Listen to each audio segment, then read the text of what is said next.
Hello there, and welcome to Life Beyond Seen, where curiosity drifts like a soft current and science takes the long road through the ocean's shadows.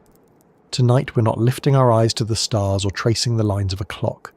Instead, we're turning them downward, into the abyss where sunlight doesn't reach and strange creatures quietly thrive. The deep sea has always been one of Earth's greatest mysteries, a place we know less about than the surface of the moon. And waiting inside that mystery is one of the oddest, most unsettling and oddly charming animals you could ever meet. The Gulper Eel. Some call it the pelican eel because of the way its jaw balloons outward like a bird's pouch. Others know it as the nightmare mouth of the deep, a creature that looks like it came straight out of a dream designed to startle you awake. But out there, miles beneath the waves, it's just another part of a life's strange puzzle, a predator with a grin so wide it feels almost comical. Before we slip too far down into this story, let me ask you something. Where are you listening from tonight? Are you tucked into bed with the lights off, or maybe curled on the couch with the glow of a lamp beside you? Is it evening where you are, or maybe the middle of the night, the kind of quiet hours where even the city seems hushed? Somewhere in the world it's morning, somewhere else it's afternoon, but for you, right now, it's this exact moment. And while we drift into the world of the Gulper Eel, your time, your place, and your setting become part of the story too. I like to think of it that way, that each person who listens joins this strange little voyage from their own corner of the planet. So while the eel waits in the abyss, we gather here above the surface, letting our minds wander downward. If you enjoy wandering like this, where science and calm company meet, I'd be grateful if you gave this video a like or maybe subscribe to the channel. It helps this quiet space reach others who might also need a pause, a distraction, or even just a gentle way to fall asleep. None of this is meant to be too exciting. It's meant to be steady, a slow unfurling of curiosity. So settle in, let the rest of the day fall away, and follow me down where the pressure rises, the light disappears, and the Gulper Eel opens its enormous jaw to remind us just how strange life can be. The Gulper Eel is not a celebrity fish. It's not as well known as the anglerfish with its lantern, or the giant squid with its legend of attacking ships. In fact, it's rarely seen at all. The ocean depths it calls home are difficult to explore, so most of what we know comes from occasional captures, remote cameras, and the rare moments when a submarine's lights catch its strange outline. That rarity adds to its allure. It's the kind of creature you might never see in your lifetime, and yet it exists right now, gliding slowly in the dark, its long tail trailing behind like a ribbon, its jaw hinged wider than seems possible. That jaw is what makes the Gulper Eel unforgettable. When closed, it looks like an ordinary deep-sea fish, perhaps even a little frail, with a head too big for its thin body. But when it opens its mouth, the whole front half of the eel transforms. The lower jaw swings down, the skin stretches like a balloon, and suddenly it's less a fish and more a living net, capable of engulfing prey far larger than you would expect. Think about how unsettling that would be if you saw it for the first time.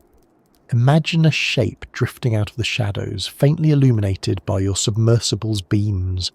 At first it looks like a small eel, nothing unusual for these depths.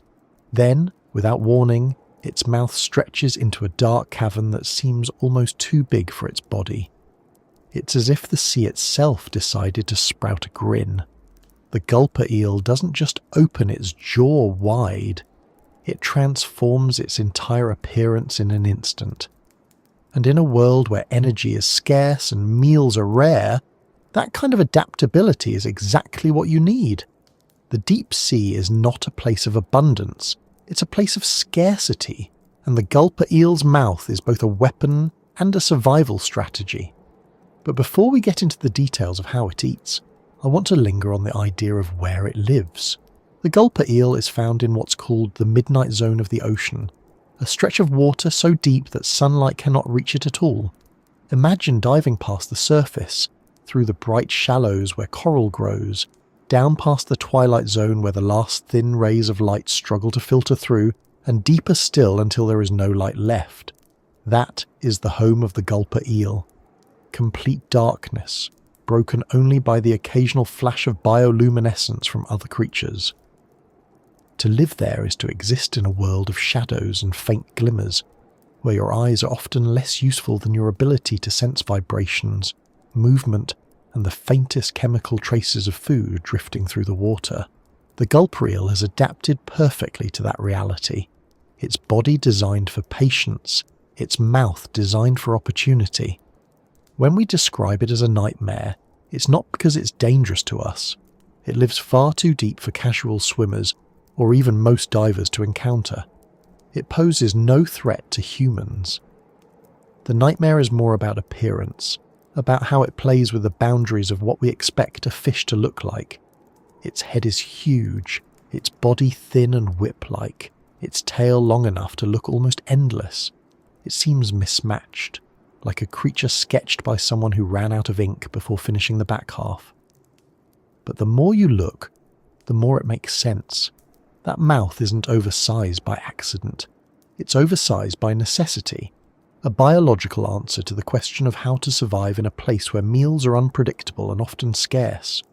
Think about how different that is from the animals we know on land. Here, most predators are sized for their prey. A lion doesn't need a mouth large enough to swallow an elephant because zebras and antelope are plentiful enough to chase down. A hawk doesn't need wings that stretch across the entire sky because there are always small rodents scurrying in the fields. On land, prey is relatively predictable, but in the deep sea, prey is unpredictable. Food might come in the form of a small shrimp, or it might be a larger fish that happens to drift by. The Gulper Eel has no way of knowing what it will encounter next, so instead of specialising in one kind of prey, it adapted into a kind of opportunist. That jaw allows it to swallow prey almost as big as itself, a crucial advantage when you might go days or even weeks before seeing your next meal. That's the fascinating thing about the deep sea. The creatures there are shaped as much by absence as by presence. Where food is plentiful, animals can afford to be picky.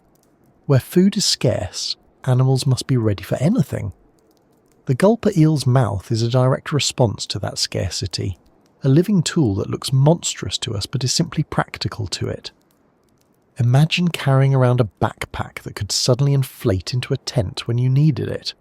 Odd, maybe, but useful. That's essentially what the Gulper Eel does, except instead of canvas and poles, it's skin and bone, stretched into a pouch that can engulf whatever drifts too close. And yet, even with that enormous mouth, the Gulper Eel is not a terror of the deep. It doesn't chase its prey like a shark. It doesn't lunge with speed like a barracuda. Instead, it drifts, waits, and seizes opportunities. It is a patient hunter in a world where patience is the only strategy that works. To imagine the Gulper Eel is to imagine a creature that embodies stillness.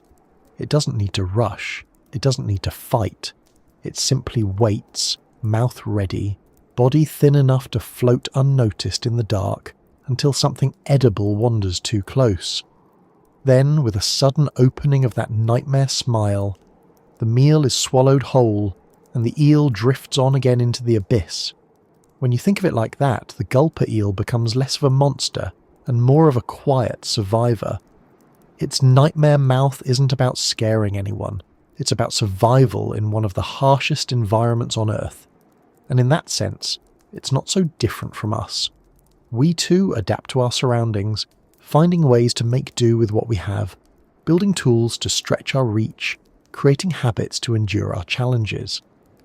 The Gulper Eel just happens to wear its tool on its face, and because of that, we find it eerie, unsettling, maybe even a little funny. And so here we are, floating at the surface, imagining a creature we'll likely never see in person, picturing that enormous mouth opening in the dark. The deep sea is full of animals like this, strange beyond our expectations, shaped by forces we rarely think about. And tonight, We begin with the Gulper Eel because it captures the imagination so easily. It's a reminder that the world is full of surprises waiting just out of sight, in the depths where light does not go. When you first hear the name Gulper Eel, it doesn't sound especially frightening. If anything, it almost sounds silly, like something out of a children's book. But the first time people actually see what the creature looks like, the reaction is usually somewhere between a laugh and a shiver. The reason is simple. The Gulper Eel doesn't play by the ordinary rules of body design. It doesn't just have a wide mouth. It has a jaw that looks like it doesn't belong on its body at all, stretching to an extent that feels like a mistake. A mistake, and yet one that makes perfect sense when you realise where this animal lives. Most fish you know have proportions that balance out. The head and mouth match the size of the body, the fins spread in ways that make swimming efficient, and the eyes sit in places that help them navigate. The Gulper Eel throws all of that balance away. Its head is enormous, not in the bulky, muscular way of a shark, but in a stretched, fragile way, like a paper lantern compared to a steel helmet. Its mouth forms a deep curve that, when opened, becomes a ballooning sack of skin and bone. And behind that strange head, the body trails off like a thin ribbon, as if someone started sketching a fish and lost interest halfway through. The whole design looks unbalanced, and yet it works. This is what makes the Gulper Eel such a fascinating study. It's not built for beauty by human standards. It's not symmetrical in the way we expect, but it's built for survival. That wide smile is not for show. It's an adaptation to the unpredictable world of the deep sea, where food is scarce and meals might only come once in a long while. You don't want to miss your chance. If a big fish drifts by, the Gulper Eel doesn't need to nibble or tear off a piece. It can swallow the entire thing whole. Its jaw can swing open to form a cavern big enough to engulf prey nearly as large as itself, and once the prey is inside, the pouch-like skin stretches to contain it. It's a strange strategy, but it's one that works. To picture it more clearly, imagine trying to catch food by standing perfectly still in a dark room. You don't know if the next thing to walk past you will be the size of a grape or the size of a football. If your mouth is small, you'll miss the larger opportunities. If it's too specialised, you'll struggle when only small prey comes your way. But if your mouth can adjust, if it can stretch wide enough to fit whatever drifts near, suddenly you're prepared for any situation. That's the Gulper Eel's secret. It is designed not for speed or strength, but for versatility. Scientists sometimes call it the pelican eel because the shape of its jaw resembles the pouch of a pelican's beak. A pelican can scoop up fish and water, letting the liquid drain away while keeping the meal. The Gulper Eel uses a similar principle, except instead of skimming on the surface, it does its work in total darkness thousands of feet below. When it opens its jaw, it creates a sudden vacuum, drawing water and prey alike inside, then snapping shut again before the chance slips away. For an animal that might have to wait days between meals, this efficiency is crucial. But what really unsettles people isn't just the size of the mouth, it's the contrast with the rest of the body. The Gulper Eel's torso and tail are so slender that they almost don't look capable of supporting such a massive head. The effect is jarring. It looks like two different animals spliced together. A predator at the front, a drifting ribbon at the back. Yet this contrast is another example of deep-sea design at work. That long, thin body reduces weight, reduces the need for muscle, and makes the eel easier to float. Instead of burning precious energy constantly swimming, the Gulper Eel can simply drift. Its body is less about power and more about efficiency. Out in the open sea, where you can't hide behind rocks or corals, this design keeps it suspended in the water column, ready for whatever comes its way. And there is another strange detail. At the tip of that long tail, the Gulper Eel often carries its own tiny lantern. A glowing organ called a photophore sits at the end, producing faint light through bioluminescence. Imagine a fishing line stretching behind the eel, glowing softly in the dark. This is not just decoration. It is bait. Smaller creatures in the deep are often attracted to glimmers of light, mistaking them for plankton or other food. They drift closer, curious, unaware of the vast mouth waiting nearby. And when they approach too closely, the gulper eel opens wide, swallowing them whole. Is a clever trick. In the deep sea, where darkness is absolute, even the faintest glow can be a lure.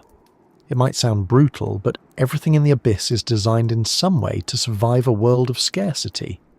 The gulper eel doesn't waste energy chasing after prey it can barely see. It lets the prey come to it, using patience and disguise. That ribbon-like body is nearly invisible in the black water.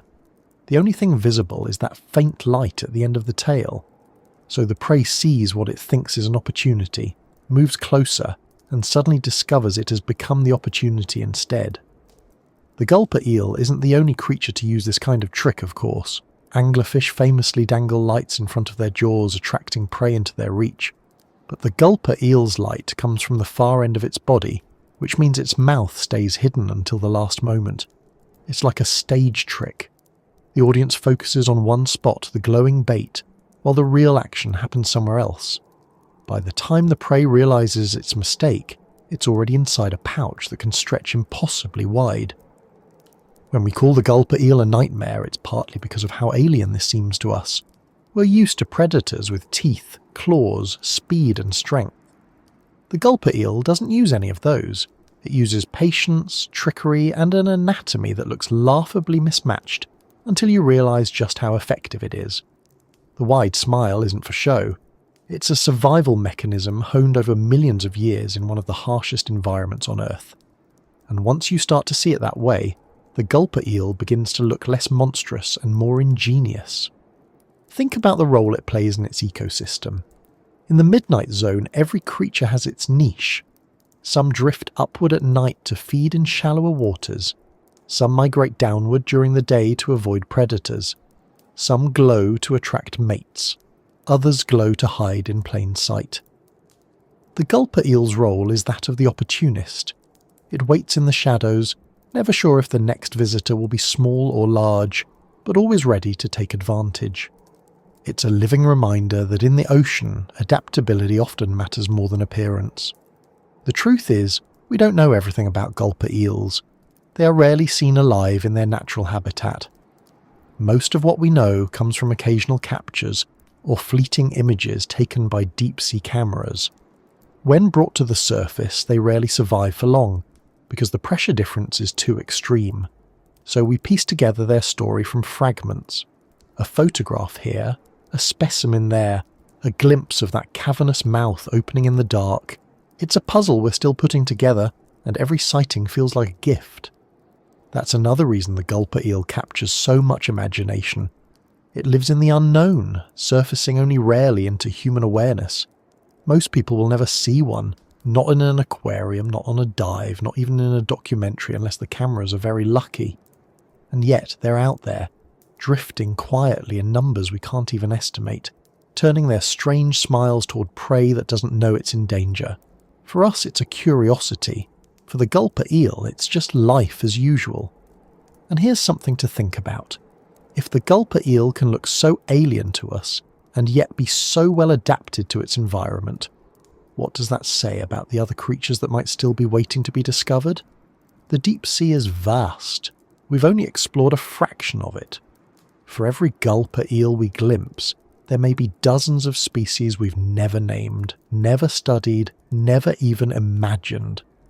The gulper eel reminds us of how little we know, how much is still hidden, and how quickly our sense of normal can shift once we see what nature is truly capable of designing.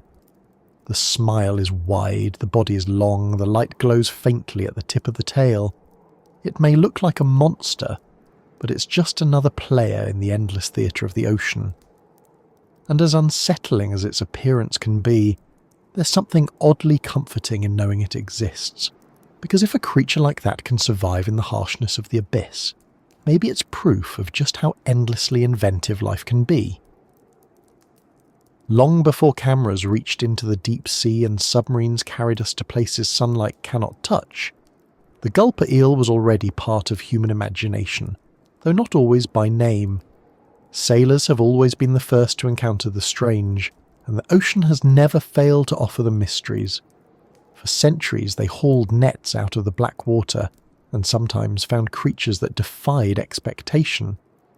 Among the usual fish and squids, there were always occasional shapes that looked almost like jokes played by nature. Bodies stretched too long, eyes too big, mouths too wide.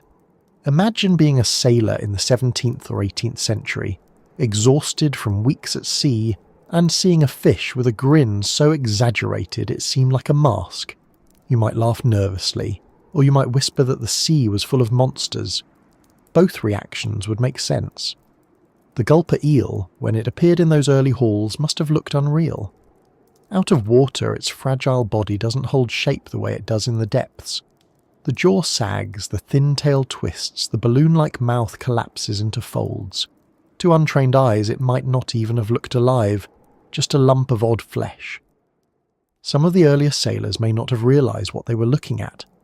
They didn't have names like pelican eel or gulper eel to fall back on. They had only stories and superstitions, and the sea had given them another reason to keep those alive. So the fish with the enormous mouth slipped quietly into tales of monsters, half remembered and half believed. By the time naturalists began cataloguing ocean species more carefully in the 18th and 19th centuries, the gulper eel started making its way into the record. Specimens were brought to shore and studied, though they rarely survived the trip intact. The sudden change in pressure often left them damaged, their fragile tissues torn or collapsed. Scientists noted the strange anatomy, the wide jaws, the thin tails, and tried to fit them into the categories they knew. Were they true eels, like the ones closer to the surface, or something else entirely? Even now, the classification of gulper eels isn't simple. They belong to a small family called Eurypharingidae, which translates roughly to wide throat. It's not the most poetic name, but it's accurate. Still, back in those days, science and folklore often blended. The reports of sailors carried weight, and a fish with a grotesque smile seemed like it might just be one of the many oceanic oddities that fueled tales of sea serpents and leviathans. The deep sea was mysterious, unexplored, and frightening. If you lived in a world where maps had empty patches labelled "Here be dragons," it wasn't much of a leap to imagine that the fish with the stretching jaw was one of those dragons in miniature. People didn't need accurate taxonomy to be impressed. They just needed to see something out of the ordinary, and the gulper eel was certainly that. By the late 19th and early 20th century, the gulper eel began showing up in scientific writings. Naturalists described its peculiar shape, its oversized jaw, and its delicate body. The deep-sea expeditions of that era brought up more specimens, sometimes from surprising depths, confirming that this wasn't a one-off oddity, but a consistent resident of the abyss. Still, photographs were rare, and drawings were often all anyone had to go on. A drawing of a gulper eel can be striking, but it doesn't quite capture the unsettling effect of the real thing. A sketch might make the mouth look comical, almost cartoonish, while the actual animal, if you ever saw one alive, looked more ghostly. It was hard to reconcile the fragile ribbon of a body with the cavernous mouth that seemed too big for it. This contrast is what gave rise to whispers even in scientific circles. The gulper eel became a reminder that the ocean still had surprises to offer, that not everything fit neatly into the categories we preferred. In those early years of deep-sea research, every discovery seemed to stretch the imagination, but the gulper eel stood out because of its sheer strangeness. Even hardened naturalists had to admit that it looked like something designed to unsettle. The truth is, though, most people didn't see one firsthand. They read about it in journals, saw drawings in books, or heard second-hand accounts from expeditions. For the majority, the gulper eel was a creature of whispers, a name that floated around as a curiosity rather than a common sight. And perhaps that's why it stayed so mysterious. You can dismiss a strange fish if you see it every day. Familiarity dulls the edge of the unusual, but when something only appears rarely, and when each description seems stranger than the last, the mystery grows. The Gulper Eel became less an animal and more a symbol of the unknown. The sailors who brought back the first stories may not have known the details, but they knew enough to speak of the deep as a place of oddities. They knew that nets sometimes pulled up things that didn't match any memory, and the scientists who later added their own descriptions built on that same sense of wonder, even as they tried to strip away superstition. Together, those voices, sailors' tales and scientists' whispers, gave the Gulper Eel its place in our imagination. It's worth remembering how limited exploration was at that time.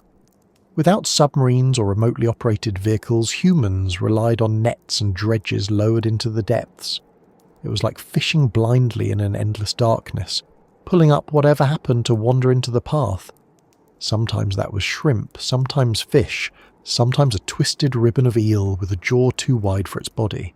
Every haul was a surprise, and every surprise reminded people that the sea was far stranger than they'd guessed. One of the most fascinating parts of this history is how the Gulper Eel, despite being real and studied, still carried an aura of myth. It wasn't like seeing a cod or a tuna, fish that were ordinary parts of daily life. The Gulper Eel was exotic, otherworldly and hidden. When it showed up, it was an event, and when it didn't, it slipped back into mystery. That rhythm of appearance and disappearance is part of what makes the story of the Gulper Eel feel like a story at all, instead of just a piece of zoology.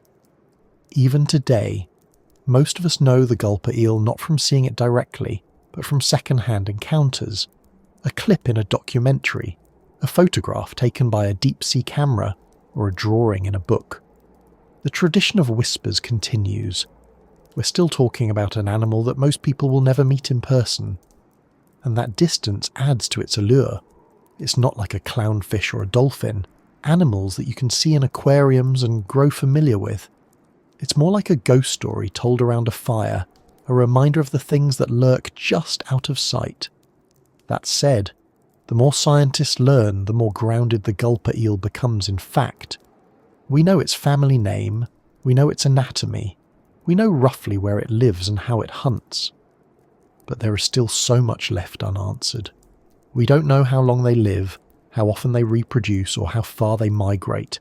We don't know how many there are, or whether their populations are stable. They remain shadows, glimpsed in fragments, never quite revealed in full, and maybe that's part of the point. The ocean isn't supposed to give up all its secrets easily. It holds on to them, piece by piece, letting us learn just enough to stay curious.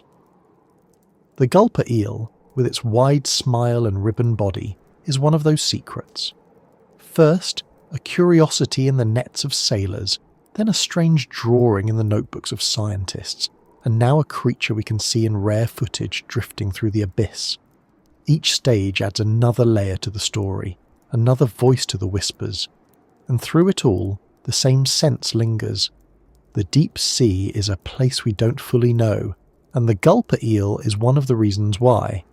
And so, from the first glimpses on the decks of wooden ships to the modern whispers of marine biologists, the Gulper Eel has always carried with it the same message. The ocean is vast, the ocean is strange, and somewhere in that darkness a mouth too wide for its body is opening slowly, waiting patiently, and reminding us how little we've seen. If there is one feature that defines the Gulper Eel more than any other, it is the mouth. Not the lantern at the tip of its tail, not the long ribbon of a body, not even the faint glow of bioluminescence, but the mouth that seems to belong to something else entirely. It is too large for the frame that holds it, too wide for the thin neck that supports it, and too elastic for our expectations of what a jaw can do.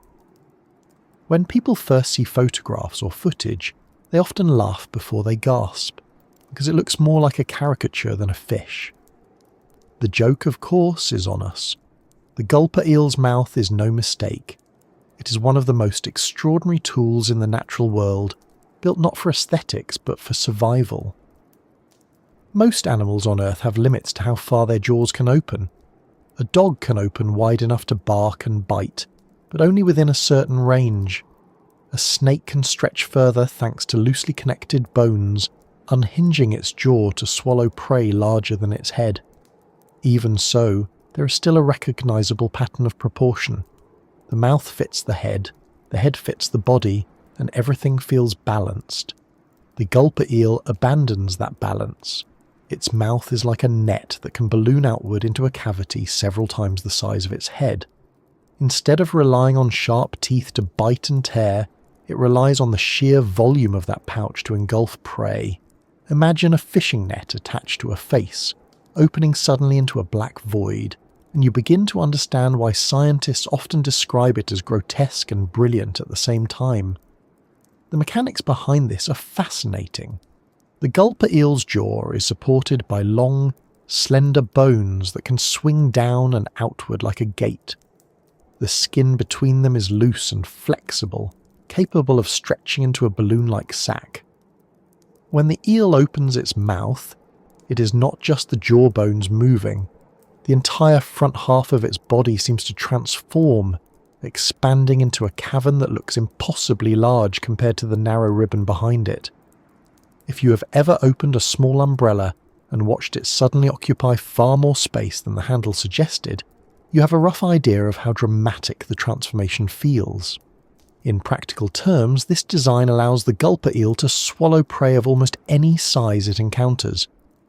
A small shrimp can be scooped up without effort, but a fish nearly as long as the eel itself can also disappear into that cavernous pouch. In a world where meals are rare, flexibility matters more than specialization. Some predators evolve to target one kind of prey very effectively, but if that prey isn't around, they starve. The Gulper eel avoids that trap. It is a generalist in the most extreme way, ready to eat whatever drifts near, no matter how large or awkward. There is another advantage to this design. When the Gulper eel opens its mouth, it also creates suction. Water rushes in along with the prey, helping pull the meal inside before it has a chance to escape. This means the eel doesn't need to chase. It doesn't need speed, agility, or sharp teeth. It only needs an opportunity. A moment of closeness, a sudden opening of that cavernous jaw, and the prey is gone. For a creature that lives in the midnight zone where chasing in the dark would waste too much energy, this is the perfect strategy. The mouth is not just big, it is strange in other ways too. Unlike many predators, the Gulper eel does not line its jaw with rows of large cutting teeth. Instead, it has small, simple teeth that do little more than hold prey in place. The real work is done by swallowing, not by biting. Once prey is inside the pouch, the eel simply closes its jaw and lets the pouch compress, forcing the meal down into the stomach. It is less violent than you might expect. There is no tearing or ripping, only engulfing. The prey is swallowed whole, intact, still stunned by the speed of what just happened. The design raises an interesting point. Why evolve a mouth this big in the first place? Why not simply develop sharper teeth, faster muscles, or better eyesight like so many other predators? The answer comes down to the deep sea environment. In the midnight zone, food is unpredictable. Sometimes it comes in the form of small planktonic animals drifting down from above. Other times it might be a larger fish venturing into the darkness. The Gulper eel cannot know what will appear, and it cannot afford to pass up any chance. The giant mouth is a hedge against uncertainty. Whatever the size, the eel is prepared.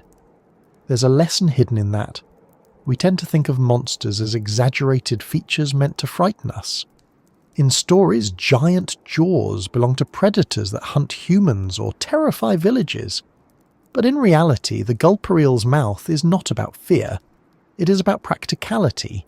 It looks absurd to us because we see it out of context, through the lens of our own expectations. To the eel, it is not a nightmare. It is just a tool. Nature does not design for beauty or horror. It designs for survival. And sometimes survival looks like a mouth too wide to believe. If you could watch a Gulper eel feeding in slow motion, you would see how graceful the process can be. The eel drifts quietly, body nearly motionless, tail trailing behind.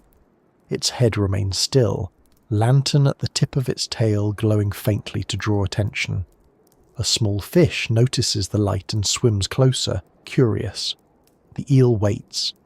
At the exact moment the fish comes close enough, the jaw swings open in a blur, the pouch balloons outward, and the fish is swept inside with the rushing water.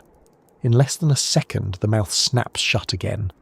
The whole event is over almost before you realise it began. For the eel, it means another chance at survival. For the prey, it means the end in the blink of an eye. It is easy to call this grotesque, but it is also efficient. The eel doesn't waste energy chasing. It doesn't risk injury in a fight. It doesn't rely on teeth sharp enough to break bones. It simply waits, opens, and swallows. A strategy of patience and inevitability, written into the shape of its jaw. The comparison to pelicans is often made because the shape is so similar. A pelican dips its beak into the water, scooping up fish and water in one great pouch. It then drains the water and swallows the fish. The gulper eel does something similar, though the scale and purpose are different.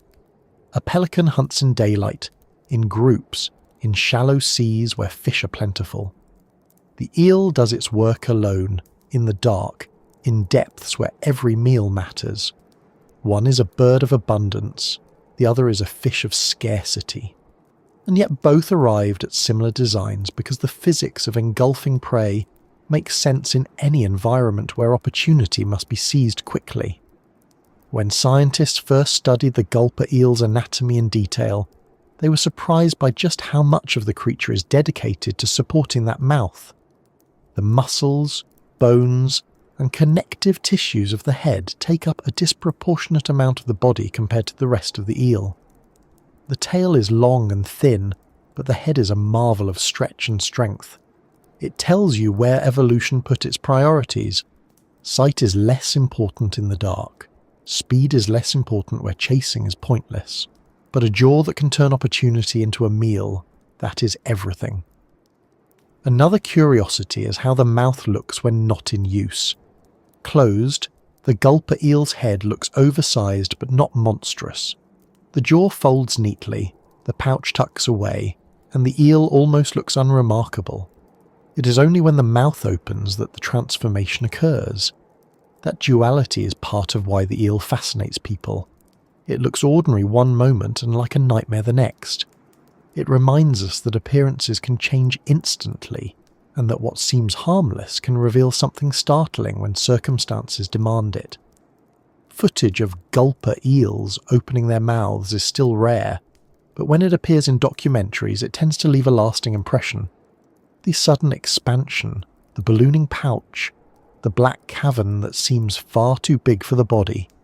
It all happens so quickly that you almost doubt your own eyes. You replay the clip to make sure it really happened, and each time it looks more unbelievable. That sense of disbelief is exactly what early sailors must have felt when they saw the creature for the first time. It doesn't look like it should exist, and yet it does. Perfectly adapted, perfectly functional, a master of its environment. The impossible jaw is a reminder of how flexible life can be, both literally and metaphorically. Where we expect limits, nature finds ways around them. Where we assume proportion, nature embraces imbalance.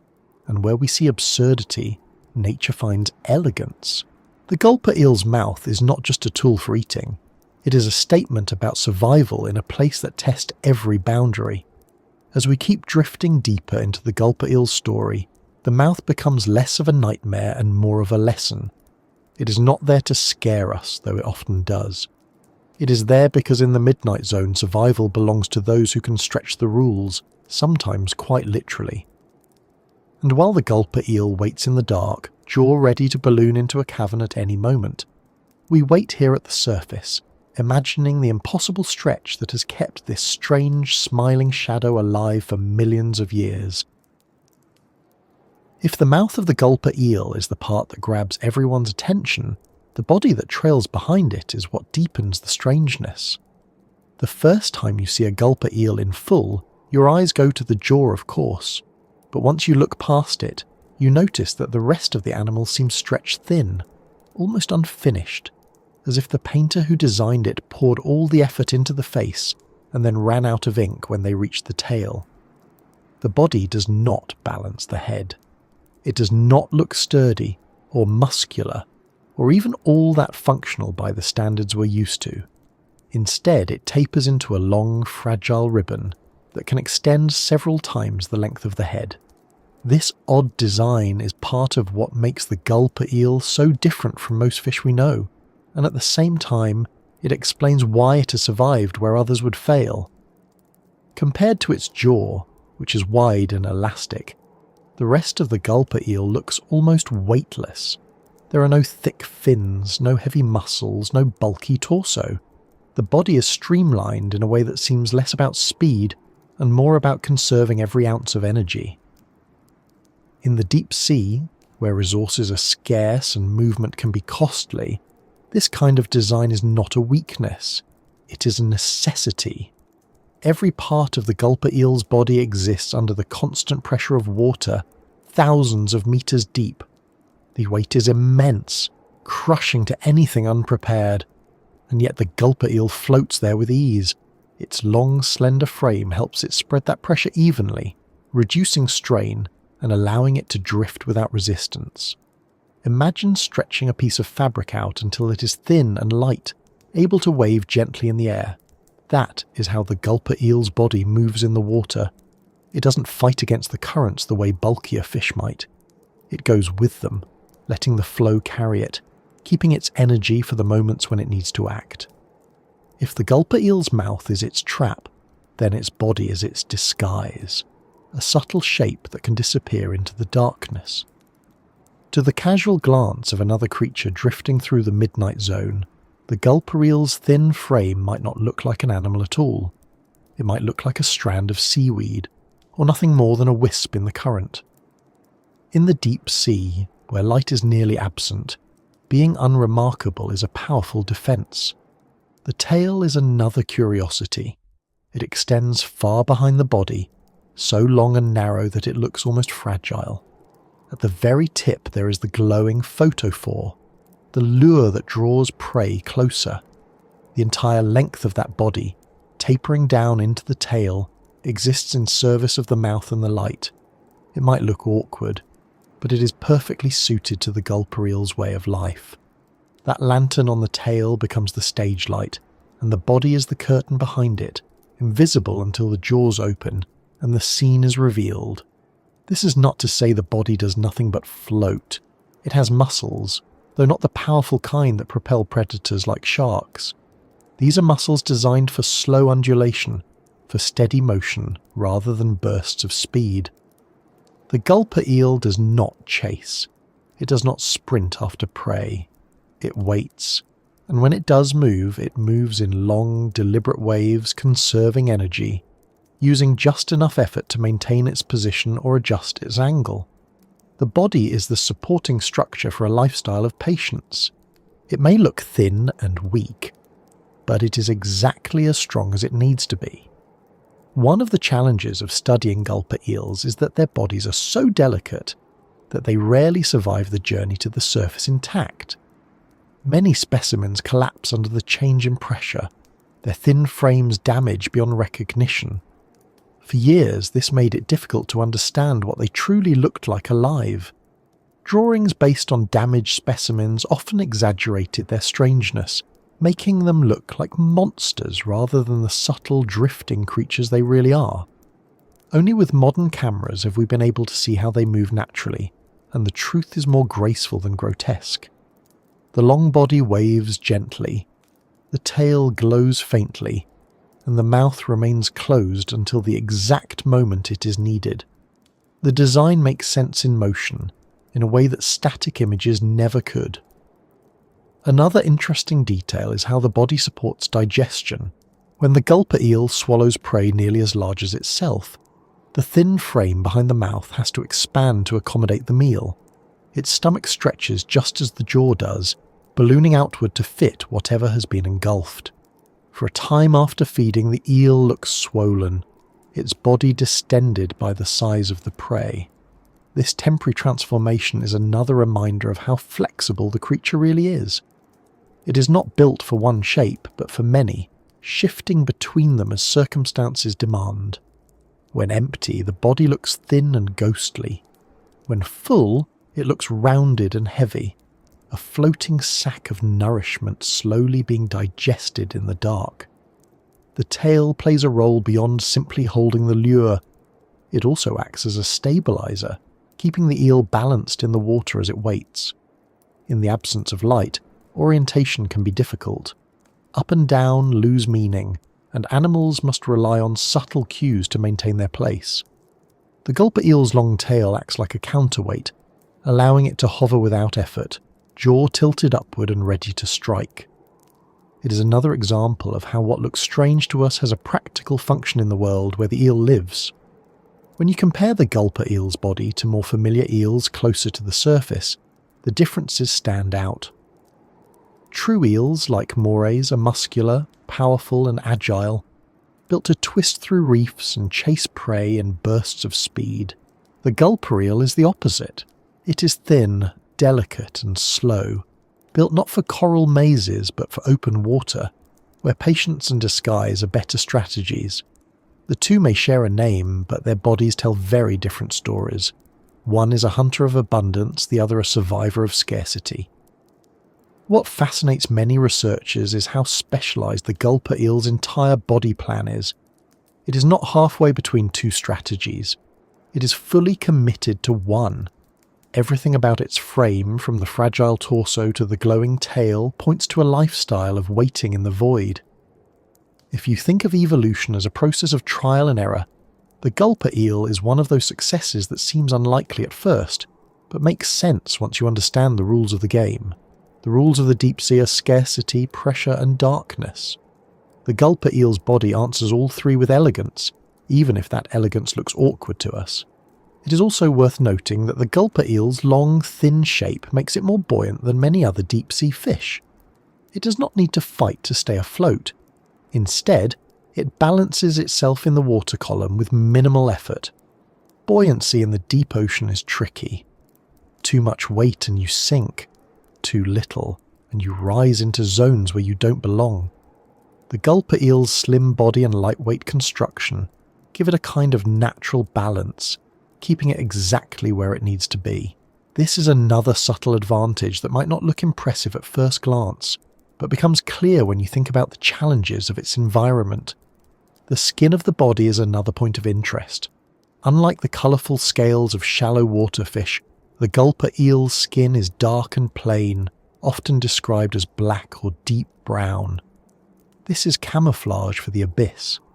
In a place with no sunlight, where the only illumination comes from the occasional bioluminescent flash, being dark means being invisible. The body doesn't need decoration, it needs to disappear. The less it stands out, the more effective its hunting strategy becomes.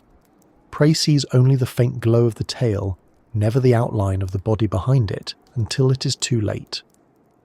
Some scientists believe that the gulper eel's long body also helps it sense vibrations in the water. In the absence of light, touch and pressure waves become crucial for survival. A long, sensitive body could allow the eel to detect subtle movements around it, giving it a better sense of what is approaching even when it cannot see. If true, then the ribbon-like frame is not just a disguise but also a sensor, tuned to the faint signals of life drifting through the dark. It is easy to underestimate the body when the mouth steals all the attention, but without that strange frame, the mouth would be useless. The two work together, a balance of extremes. One is huge, one is thin, one is sudden, one is patient. Together they make the gulper eel what it is, a survivor in a place where most creatures could never endure. The body may look like an afterthought, but in reality, it is as important as the jaw, the silent partner in the eel's peculiar strategy. And so, while the gulper eel's mouth may be the nightmare, the body that follows it is the shadow, long, thin, stranger still, and every bit as necessary. Watching it drift through the abyss, you realise that strangeness is only a matter of perspective. For us, it looks unfinished. For the eel, it is perfect. And in the silence of the midnight zone, that long, fragile ribbon floats on, carrying the wide smile of the abyss toward whatever comes next. When you look at the gulper eel for the first time, it can feel almost like a prank by nature. The head is too big, the jaw is too wide, the body is too thin, and the tail ends with a little glowing lure that looks out of place. If you showed it to someone who had never heard of it, they might think it was an artist's exaggeration, a creature drawn for a storybook about sea monsters, rather than something that actually lives in our oceans. But the more you study it, the more you realise there is no accident here. Every part of the gulper eel is an answer to the deep sea's questions, and those questions are some of the hardest nature can ask. The abyss is not a forgiving place. At depths of 1,000 or 2,000 metres, sunlight has long disappeared. There are no plants, no algae, no photosynthesis providing a foundation for food. What does reach those depths comes from above, drifting downward as what scientists call marine snow, tiny flakes of organic material, fragments of dead organisms, fecal pellets, and other detritus slowly settling out of the water column. It sounds unappetizing, and for larger creatures it isn't enough. They need something more substantial, and yet in the midnight zone meals are unpredictable. A school of fish may drift down, or a squid may wander past, but these are rare gifts, not guaranteed supplies. To survive here, a creature must be ready for anything, and it must do so while conserving as much energy as possible. That is the blueprint the gulper eel follows. Its body looks fragile to us, but that thin, elongated design is a direct response to the pressure and scarcity of its world. Building a muscular, bulky frame would cost too much energy and require more frequent meals than the abyss provides. Instead, the gulper eel is almost skeletal in its efficiency. Its muscles are weak by our standards, but they are strong enough for what it needs: slow drifting, occasional undulations, and the patience to hover motionless for hours. The less energy it spends, the longer it can wait between meals, and in the midnight zone, waiting is often the key to survival. The enormous mouth is the second half of that equation. If you never know when your next meal will arrive, you can't afford to be selective. You can't afford to chase, to specialize, or to take chances. You need to be prepared for whatever wanders by, whether it's a shrimp the size of your finger or a fish half your size. The gulper eel's jaw is not built for elegance. It is built for readiness. By being able to stretch wide and swallow prey whole, the eel maximizes its opportunities in an environment where opportunities are rare. It's the evolutionary equivalent of carrying around a bag that can suddenly expand to fit whatever you find. Even the glowing photophore at the end of its tail is part of the design. Light in the abyss is always meaningful. When everything else is dark, a faint glow becomes a magnet for attention. Many deep-sea animals use bioluminescence, either to camouflage themselves by blending with the faint starlight filtering from above, or to communicate with potential mates. The gulper eel's light is different. It acts as bait.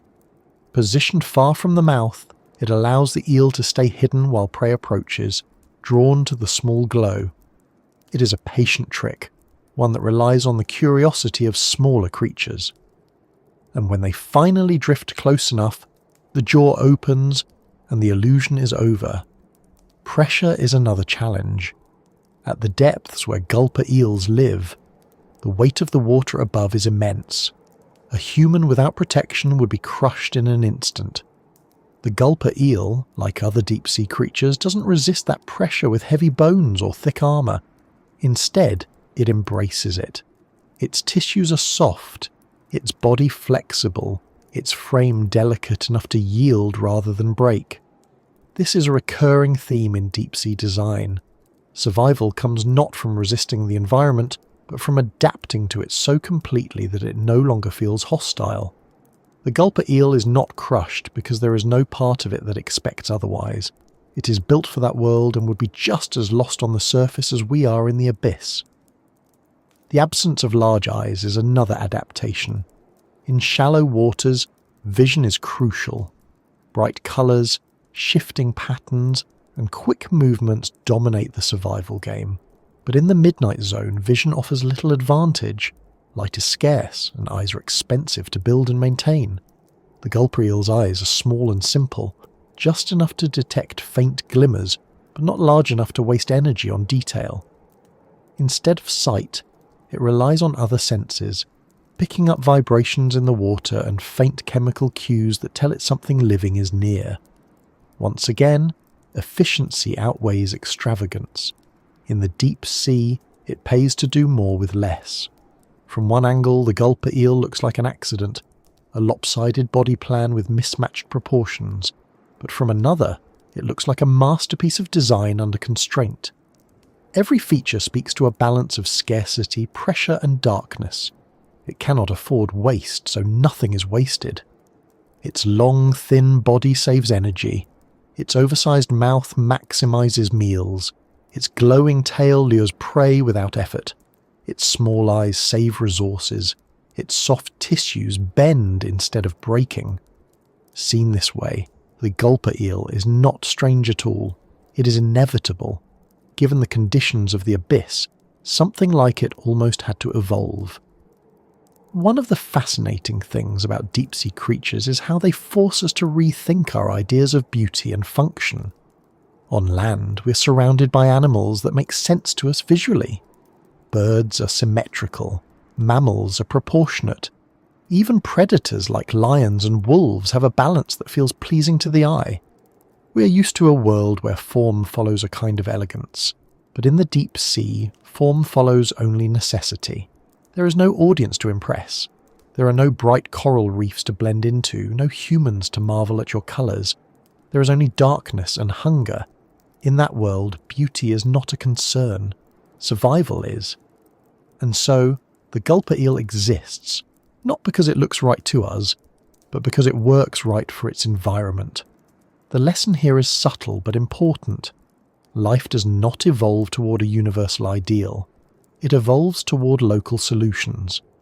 The gulper eel's design is perfect not in some cosmic sense, but in the narrow, exact sense of fitting the abyss. If you placed it in shallow water, it would fail. If you placed a shark in the midnight zone, it would fail too. Perfection is always relative to place and circumstance. The gulper eel is perfect for its world, just as a hummingbird is perfect for sipping nectar, and a polar bear is perfect for surviving the Arctic cold. When you see it that way, the gulper eel becomes less of a monster and more of a reminder of how adaptable life can be. Even the way it reproduces fits this logic. Though we know little about their breeding habits, gulper eels are believed to spawn in the open ocean, releasing eggs and sperm into the water where fertilization occurs externally. It is a strategy that makes sense in the vastness of the deep. Instead of complex rituals or careful nesting, which would cost energy, the gulper eel entrusts its future to numbers.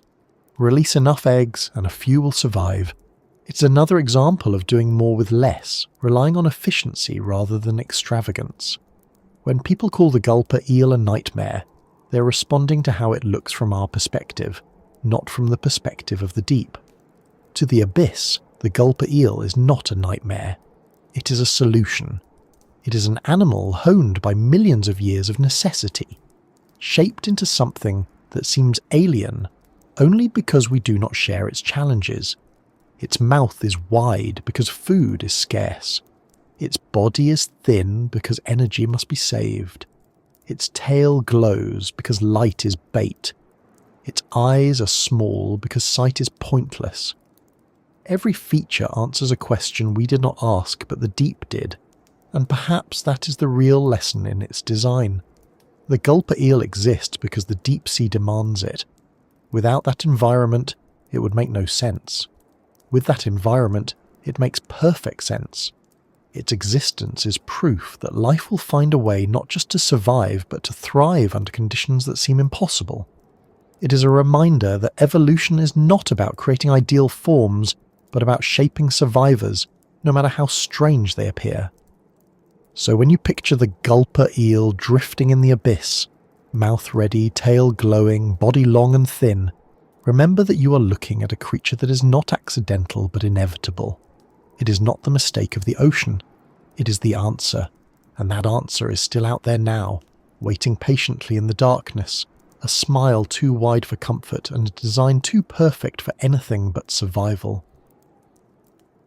The gulper eel could not exist just anywhere in the ocean. Its entire body plan only makes sense in a particular stretch of the sea, the one we call the midnight zone.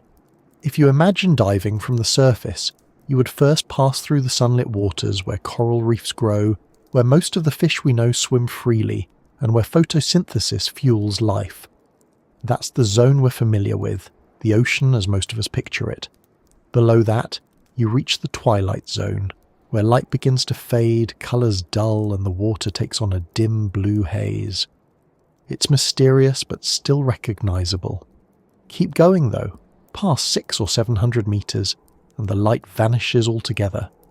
This is where the gulper eel waits, a place with no sunrise, no moonlight, no surface glimmers filtering down. The midnight zone is endless night, a permanent blackout that covers most of the planet's living space. It's strange to think about, but the majority of Earth's habitable volume exists in this darkness. The surface, the land, the shallow seas, all of that is just a thin crust compared to the vast bulk of the ocean's depths. And in those depths, creatures like the gulper eel have been thriving for millions of years. The midnight zone is not empty. It's teeming with life, just life of a very different kind. To us, it feels alien. To the gulper eel, it's home.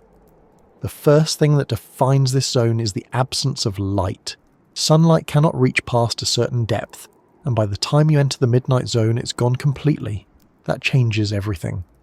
On land, light shapes life in obvious ways. Plants grow toward it, animals evolve eyes to use it, colours develop to stand out or blend in. But here, light is not a reliable factor. The only light you'll see comes from bioluminescence, those faint glows produced by animals themselves. Some flashes signal danger, others lure prey, others attract mates.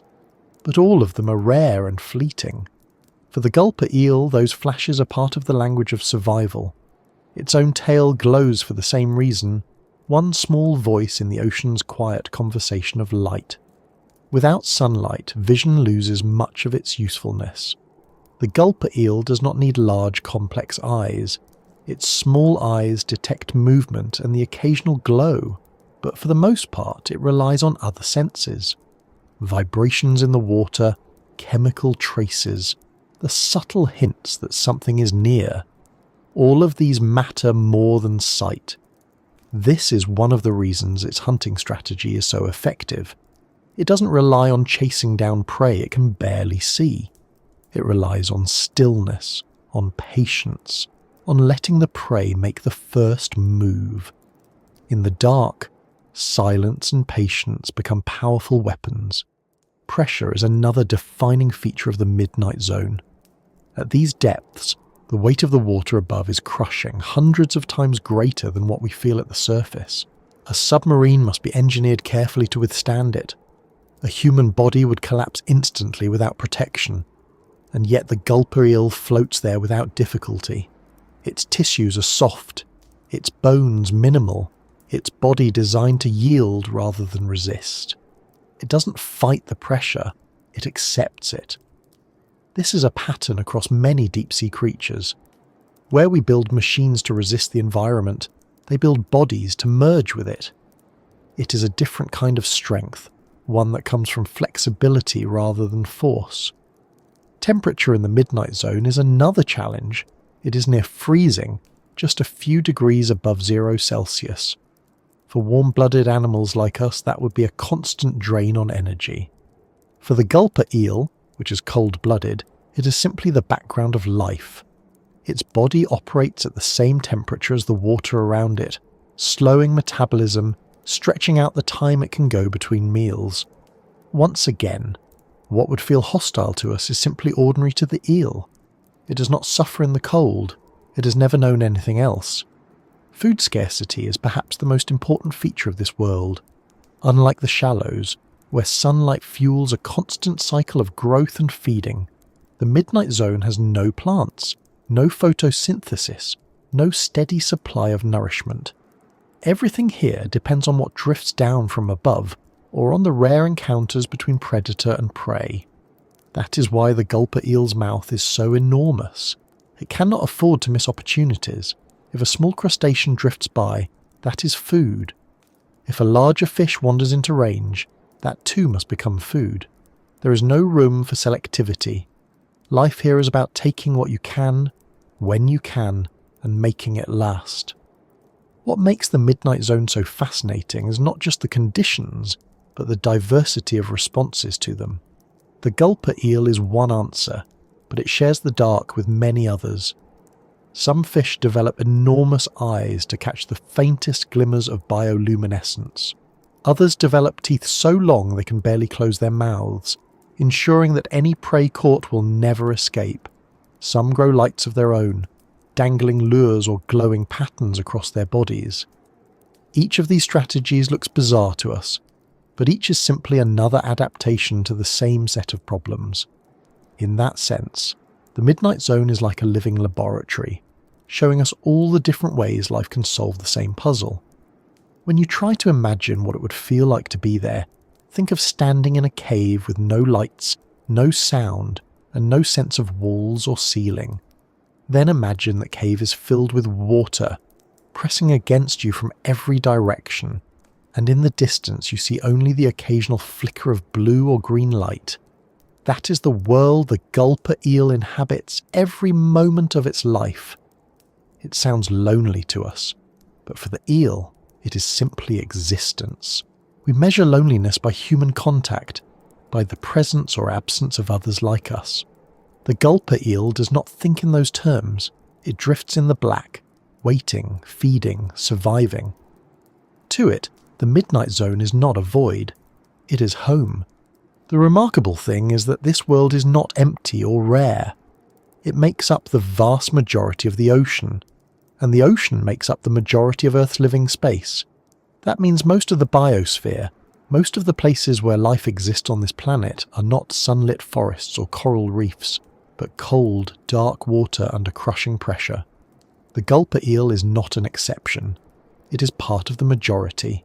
It is we who are unusual, living in the thin band of light and warmth near the surface. That reversal of perspective is important. It reminds us that life as we know it is not the whole picture. The midnight zone is the norm, and the gulper eel is one of its many inhabitants. When you think of it this way, the gulper eel becomes more than just a curiosity. It becomes a symbol of the adaptability of life. Its existence proves that even in the harshest conditions, life finds a way to thrive. It may look alien to us, but only because we are not adapted to that world. To the gulper eel, the midnight zone is not alien. It is ordinary. Darkness, pressure, scarcity. These are not problems. They are the fabric of life. The midnight zone also reminds us of how much we don't know. We have explored only a tiny fraction of it. Each time we send down cameras or submersibles, we see things we've never seen before. New species, new behaviours, new glimpses of how life can function in the dark. The gulper eel is one of the few we've studied enough to give a name and a description, but it is far from the only strange creature down there. For every gulper eel we glimpse, there may be dozens of species we have never even imagined. The midnight zone is full of secrets, and the gulper eel is just one whisper among many. And so, when we picture it drifting with its long ribbon body and glowing tail, waiting for the chance to open its cavernous mouth, we're picturing not just an animal, but a way of life shaped by the midnight zone itself. It exists because the midnight zone demands it. It survives because its body is designed to fit a world where light cannot reach. And while we sit here imagining it, the gulper eel floats on, invisible in the dark, perfectly at home in the vastest and least understood part of our planet. When you picture that enormous jaw swinging open in the dark, it's natural to wonder what exactly ends up inside it. A mouth that size looks like it could take in anything, and in a way, that's the point. In the midnight zone, meals are unpredictable, and the gulper eel has no way of knowing what will come its way next. Food might be a swarm of tiny shrimp, or it might be a fish nearly as long as the eel itself. The only guarantee is that nothing comes regularly. Nothing arrives on a schedule, and the only strategy that works is to be ready for whatever the dark provides. The gulper eel is not a picky eater. It cannot afford to be. In the shallows, animals can specialise. Hummingbirds sip nectar, pandas eat bamboo, whales filter plankton. But in the abyss, specialisation is a luxury. There is no steady supply of any single food. If you tried to wait only for one type of prey, you would starve before it arrived. The gulper eel solution is simple. Swallow anything that comes near and trust that your stomach can handle it. Its jaw and pouch stretch to engulf creatures of all sizes, while its digestive system expands to hold them until the nutrients can be slowly drawn out. So what goes in? One of the most common meals is small crustaceans. Shrimps and krill drift downward in massive numbers from the upper layers of the ocean, following their own daily migrations. At night, many rise toward the surface to feed on plankton, and by day, they descend again to the depths. On that long commute, some wander into the range of the gulper eel's glowing lure. They approach, drawn by the faint light, and in an instant they are swept inside. For the eel, this is easy pickings, and though each shrimp is small, a cluster of them can make a decent meal. Small fish are another frequent catch. Lanternfish, for example, are among the most abundant vertebrates on Earth, and their daily migrations take them through the midnight zone in huge numbers. For the gulper eel, they are both prey and competition, but when one comes close enough, the eel doesn't hesitate. The wide jaw swings open, the pouch balloons, and the fish disappears whole. Even if the fish is half the eel's size, the mouth can accommodate it. The stomach stretches to fit and digestion takes over. Occasionally, larger prey is taken as well. Reports suggest that gulper eels have been found with fish nearly their own length inside their bellies. This is one of the reasons their jaw and body are so expandable. It may be rare for such a large meal to wander close, but when it does, the eel must be able to take it. In an environment where meals can be weeks apart, a single large catch can sustain an individual for a long time. That ability to capitalise on big opportunities is one of the gulper eel's greatest strengths. Not everything swallowed is alive. In the deep, organic debris falls constantly from above, what scientists call marine snow. Tiny flakes of dead plankton, fecal pellets, bits of jellyfish, fragments of larger carcasses, all of it drifts slowly downward, layer after layer, like ash in water. The gulper eel may ingest some of this material along with live prey. It is not nutritious enough to survive on alone, but in a place where every calorie matters, nothing is wasted. If it fits in the pouch and provides energy, it is useful. What makes the gulper eel's diet particularly interesting is how opportunistic it is compared to more specialised predators. Sharks use speed and teeth. Anglerfish use lures and ambush, but their jaws, though impressive, are still proportionate to their size. The gulper eel is extreme. It takes the principle of be ready for anything and stretches it to the maximum. Its jaw doesn't just allow it to eat big prey, it allows it to redefine what counts as possible.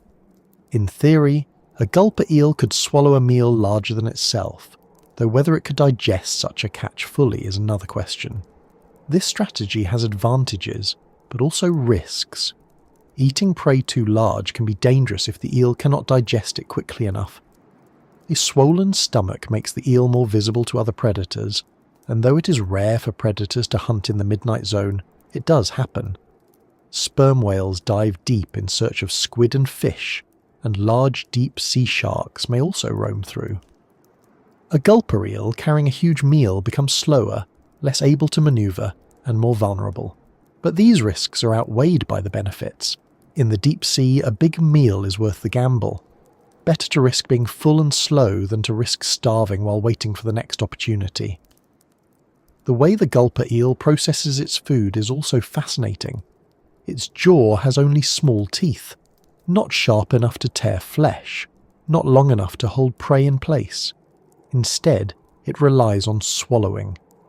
Once the prey is in the pouch, The eel compresses the jaw again, pushing the food down into the stomach. Digestion then takes over, slowly breaking down the meal into energy. Because of the low temperatures of the deep sea, metabolism is slow. A single meal can sustain the eel for a long time. This slow burn is part of the design. In a world of scarcity, efficiency beats speed. Occasionally gulper eels may also scavenge. If a large carcass drifts down from above, such as a dead fish, squid, or even a piece of a whale, many creatures gather to feed on it. The gulper eel may take part in these feasts, using its pouch to swallow chunks of soft tissue. Again, it is not selective. It doesn't matter whether the food is alive or dead, large or small, expected or unusual. The only rule is, if it fits, it's worth eating. What fascinates scientists about this diet is how flexible it is. Most animals have clear niches, roles in their ecosystem that define what they eat and how they live. The gulper eel's niche is defined less by what it eats and more by how it eats. Its jaw and stomach are not tools for one kind of prey. They are tools for any kind of prey. It is the ultimate generalist in a world that punishes specialization. This raises an interesting thought. If humans had to survive in the midnight zone without technology, we would fail quickly. We are too specialized for land, for air, for light. We rely on tools and culture to adapt to new environments. The gulper eel is its own tool. Its mouth is its net. Its lure is its fishing rod. Its body is its disguise. Everything about it is built into its biology. Where we invent, it evolves. And what it evolves is a body ready to turn darkness into sustenance. There's something oddly comforting in knowing that even in the harshest environment, life finds ways not just to exist, but to adapt so completely. The gulper eel doesn't curse the scarcity of the midnight zone. It doesn't wish for abundance. It simply takes what comes, makes the most of it, and drifts on until the next opportunity arrives. Its enormous mouth is less a nightmare and more a reminder of that principle. Be ready for anything, because you never know what the deep will give you. And so, the gulper eel's diet of darkness is not a menu of delicacies but a strategy of survival. Shrimp, fish, debris, the occasional larger catch, it all goes in, swallowed whole, digested slowly, stretched into energy that keeps the ribbon body alive. We might see that cavernous jaw as grotesque, but the abyss sees it as practical. It is not a monster's grin. It is a survivor's tool. And while we sit here imagining the meals drifting into that pouch, the gulper eel continues its patient vigil in the dark, jaw ready, stomach waiting, living one meal at a time in the endless night. The gulper eel does not race through the water like a barracuda. It does not leap like a dolphin or strike like a shark. It does not need bursts of speed, powerful jaws filled with tearing teeth, or streamlined bodies built for endless motion. In fact, if you tried to measure the gulper eel against those standards, it would look hopelessly outclassed. Its muscles are weak compared to shallow water predators, its swimming slow and deliberate, its movements more drifting than darting. And yet, in the midnight zone, it thrives. The reason is simple. It doesn't chase, it ambushes. Ambush predators rely on patience rather than pursuit. On land, you see it with snakes coiled and waiting, or big cats crouched in tall grass, still as stone until the right moment comes. In the ocean's dark depths, the principle is the same, but the details are very different. The gulper eel does not hide behind rocks or wait in vegetation. There is no cover in the open water of the midnight zone. Instead, it relies on its own invisibility, its thin ribbon body disappearing into the blackness, its faint tail light acting as bait. It becomes both the stage and the trap, drawing prey in and striking not with speed but with a sudden transformation of its mouth. The art here lies in efficiency. In the abyss, energy is a precious currency. Every flick of a fin, every undulation of a muscle, every movement through the water burns calories, and calories are hard to come by. For a predator that might go weeks without a meal, Wasting energy in a chase is a dangerous gamble. If you sprint after prey and fail, you've not only missed the food, but also spent energy you cannot easily replace. The gulper eel avoids that trap by never chasing in the first place.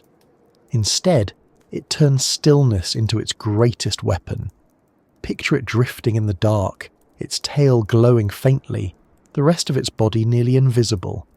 To a small fish or shrimp wandering through the midnight zone, that light looks like opportunity. It looks like food. And so the prey swims closer, curious, perhaps even eager. What it sees is not a predator, not a threat, but a lure. In the timeless patience of the deep, the gulper eel waits. And then, when the prey is close enough, the jaw swings open, the pouch balloons outward, and in a fraction of a second the trap is sprung. There is no chase, only engulfing. The prey doesn't even realise the danger until it is already inside the cavern of the eel's mouth, swept in by the rush of water. This kind of hunting requires more than patience. It requires a body built for stillness. The gulper eel's long, thin frame creates little resistance in the water, allowing it to hover almost motionless for long periods. Its muscles are not designed for bursts of speed, but for subtle adjustments, small undulations that keep it balanced.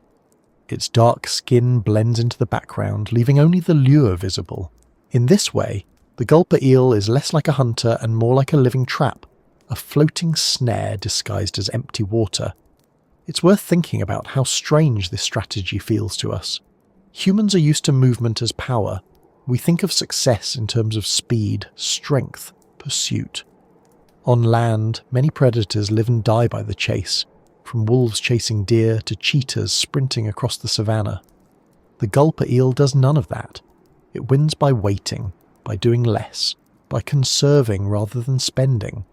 It thrives not because it is faster or stronger, but because it is patient enough to outlast everything else. There's also the psychological effect of the ambush strategy. When people watch footage of gulper eels feeding, the suddenness of the mouth opening is startling. One moment the eel looks almost harmless, floating with its long body trailing behind, mouth closed, light glowing faintly. The next moment, its jaw is a cavern, its head transformed into a living balloon, and the prey has disappeared inside.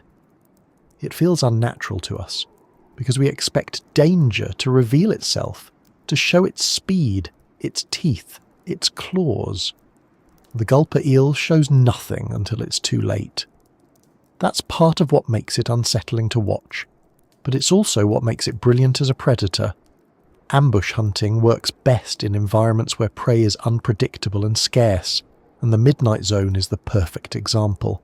The gulper eel doesn't know when the next meal will appear, so it makes every encounter count. If it had to chase, its odds would be slim.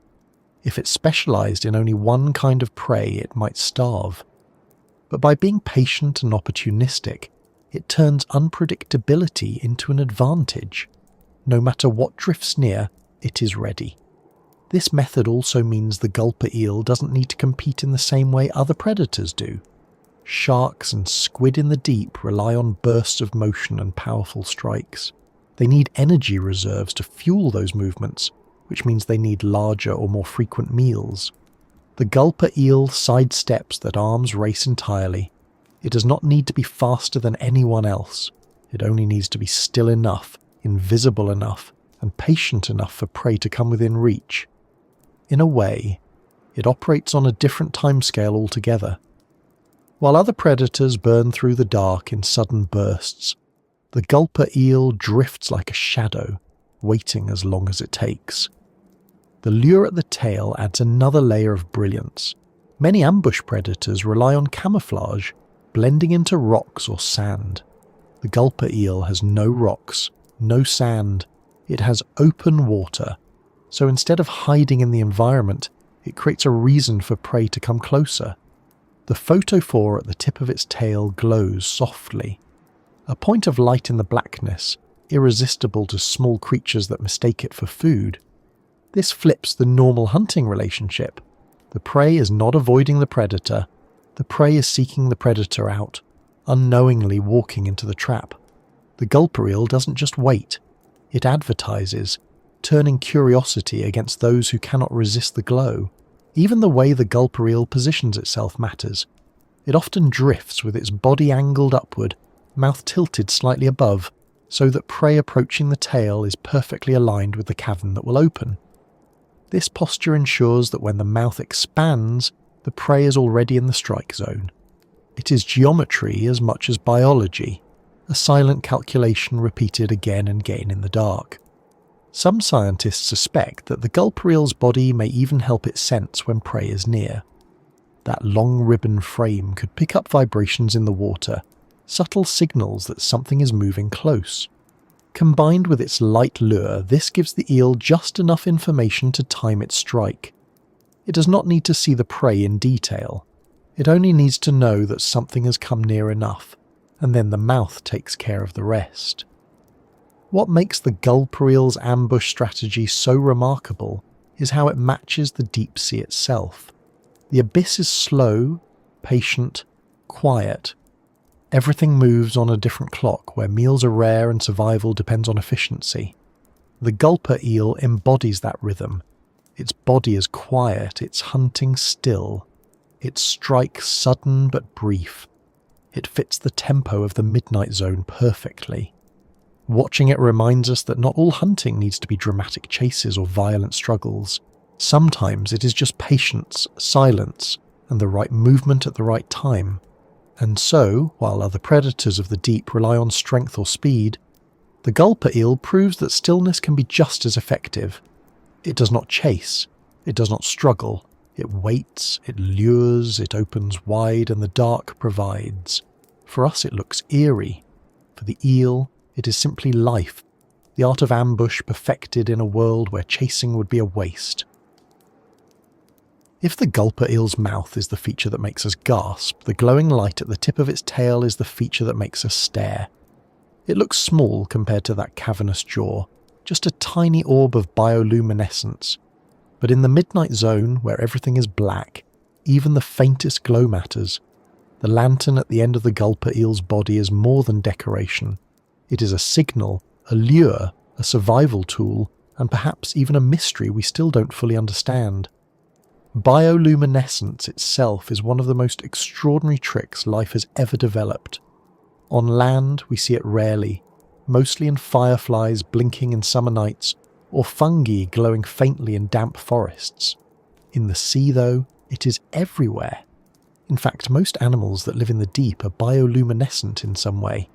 They glow blue, green, sometimes red, producing light through chemical reactions in their tissues.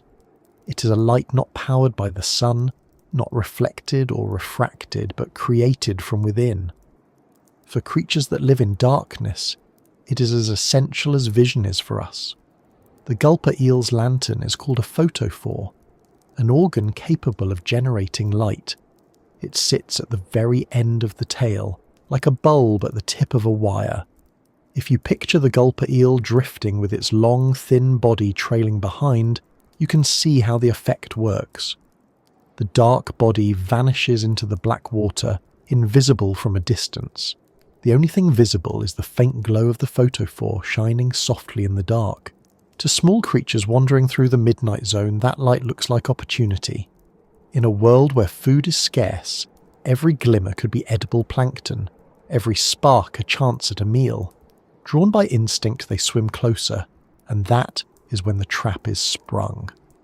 What makes this strategy so effective is that the light is placed far away from the eel's mouth. In anglerfish, the lure dangles right in front of the teeth. Prey approaches the glow, and the jaws snap shut. The Gulper Eel flips this idea around. Its lure is at the tail, not the head. This forces prey to swim closer, to pass near the body, to bring itself directly into the range of the enormous jaw without realizing it. It's a subtle shift, but it makes the Gulper Eel's ambush even more effective. The prey thinks it is swimming toward food. In reality, it is swimming toward the cavernous smile waiting just beyond the glow. The light itself is not always steady. observations suggest that gulper eels can vary the glow, sometimes flashing or pulsing, perhaps to make it more enticing. Imagine how a flickering firefly catches your eye more than a constant bulb. In the same way, the gulper eel's lantern may mimic the scattered glimmers of plankton, tricking prey into approaching. Whether it does this intentionally or whether it is just part of the chemical process is still debated, but either way, it works. Prey cannot resist the promise of light in the darkness. For the gulper eel, the lantern is not just about hunting. It may also serve other roles. In a world without sunlight, communication becomes difficult.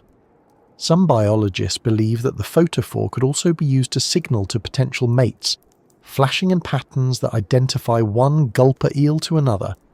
Since these creatures live spread out in vast spaces, finding each other in the dark would be nearly impossible without some form of signal. Light is the natural solution. Just as fireflies blink to attract partners on summer nights, gulper eels may use their lanterns to find each other in the deep. There is another possibility too. Some scientists think the photophore might help ward off predators. In the abyss, light is attention, and sometimes attention can be a defense. A sudden flash might startle a potential attacker, giving the gulper eel a chance to drift away. Or the light might act as a kind of decoy, making the predator aim for the glowing tail instead of the fragile head and body. In the seconds it takes to realize the mistake, the gulper eel could escape into the darkness. The chemistry behind bioluminescence is itself remarkable. The light is produced by a reaction between molecules called luciferins and enzymes called luciferases, often involving oxygen as well. The result is a glow that gives off almost no heat, sometimes called cold light. This efficiency makes it perfect for deep-sea animals, since heat would be wasted energy in such an environment. Instead, they get pure light, visible across the water without costing them much at all. What's striking is how universal bioluminescence is in the ocean.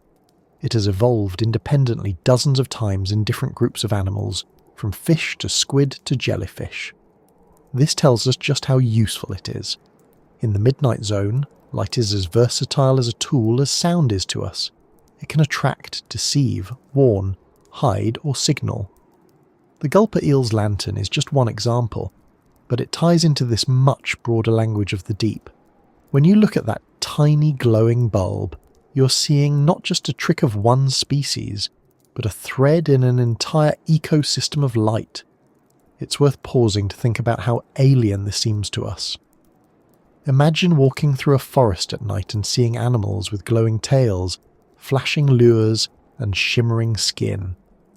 On land, it would feel supernatural. In the deep sea, it is ordinary. The gulper eel's lantern is not a miracle. It is simply another solution to the endless problem of survival in darkness. But to us, used to a world where light comes from the sun and fire, it feels like magic. The placement of the lantern also tells us something about the gulper eel's lifestyle. A lure at the tail means the eel hunts facing slightly upward, mouth ready to snap at anything that follows the glow. This posture is consistent with how many deep-sea animals position themselves, waiting for prey drifting down from above. It shows how every feature of the eel is coordinated. The mouth, the body, the lantern all working together in a single strategy of patience. One question that remains unanswered is whether gulper eels can turn the light on and off at will. Many bioluminescent animals have that ability, using special cells or shutters to control when they glow. If the eel can do this, it would allow it to conserve energy, flashing the light only when hunting or signalling. Some researchers suspect this is the case, but because live observations are so rare, we still don't know for sure. It is one of the many small mysteries the gulper eel keeps hidden. The irony is that the lantern, while vital to the eel, is one of the reasons we've been able to spot them at all. Cameras searching the midnight zone often pick up bioluminescent flashes before anything else. A faint glow in the distance catches attention, and when the camera drifts closer, this strange outline of the gulper eel is revealed. Without that lantern, it might be nearly invisible to us, just another ribbon of darkness against a black background. The light gives it away, both to its prey and to us. There's something almost poetic about that. The Gulper Eel lives in a world where light is scarce, and it carries a little spark of its own, one that sustains it and betrays it at the same time. To prey, the glow is irresistible. To us, it is unforgettable. A lantern at the end of a ribbon, shining softly in the void, reminding us that even in the darkest places, life finds ways to bring its own light. And while we imagine that small glow pulsing in the abyss, we know that the Gulper Eel drifts on, tail shining faintly, mouth waiting silently. One more participant in the endless conversation of bioluminescence that fills the midnight sea. The Gulper Eel is not alone in the midnight zone. It drifts through a neighbourhood that is far from empty, though it may look that way at first glance. The darkness plays tricks, hiding shapes until they glow or move, making the ocean seem emptier than it really is. In reality, the abyss is crowded with life, just life of a very different kind than we're used to.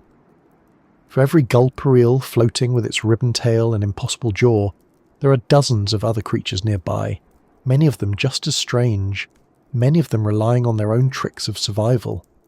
To understand the Gulper Eel fully, it helps to imagine its invisible neighbours. One of the most famous is the anglerfish.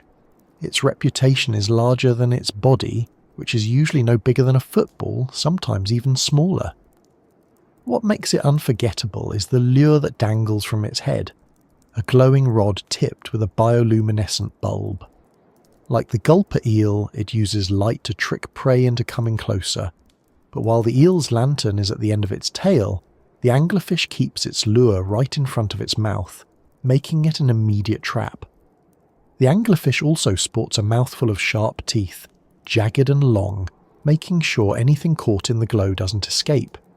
If the Gulper Eel is a drifting ribbon with a smile too wide, the anglerfish is a floating lantern with a grin full of needles. Together, they represent two variations of the same deep-sea strategy. Let the prey come to you, and never waste energy on a chase. Another neighbour is the viper fish, a predator whose name says it all. It is long and thin like the Gulper Eel, but instead of a ballooning mouth, it has jaws filled with teeth so long they look too large for its head. The fangs of a viper fish can be longer than its skull, curving upward in a way that prevents prey from ever slipping free once caught. It also glows, like so many of its neighbours, with photophores lining its body in scattered patterns. The viperfish does not wait as patiently as the Gulper Eel. It is capable of sudden lunges, darting forward in quick bursts to snatch prey. Where the eel relies on engulfing, the viperfish relies on stabbing, impaling and holding fast. Both strategies work in the midnight zone, which shows how many different solutions evolution has invented for the same problem. Food is scarce, so make every encounter count. Then there is the dragonfish, a creature that looks like something dreamed up for a movie about aliens. It is thin, long, with a mouthful of sharp teeth that are almost invisible because they are made of transparent material. Its camouflage is not just in its dark body, but in the way its teeth disappear against the water, making them nearly undetectable until it is too late. Dragonfish also carry lures of their own, glowing barbel-like structures that wave in front of their mouths. Some even produce red bioluminescence, which is unusual in the deep sea. Most animals glow blue or green, wavelengths that travel far in water. Red light doesn't travel as far, which makes it almost invisible at these depths. That gives dragonfish a secret flashlight. They can shine red light that only they can see, illuminating prey without giving themselves away. In the blackness of the midnight zone, that is a superpower. Squid are also common neighbours, though they vary in form and size. Some are small, darting through the darkness with flashes of light across their bodies.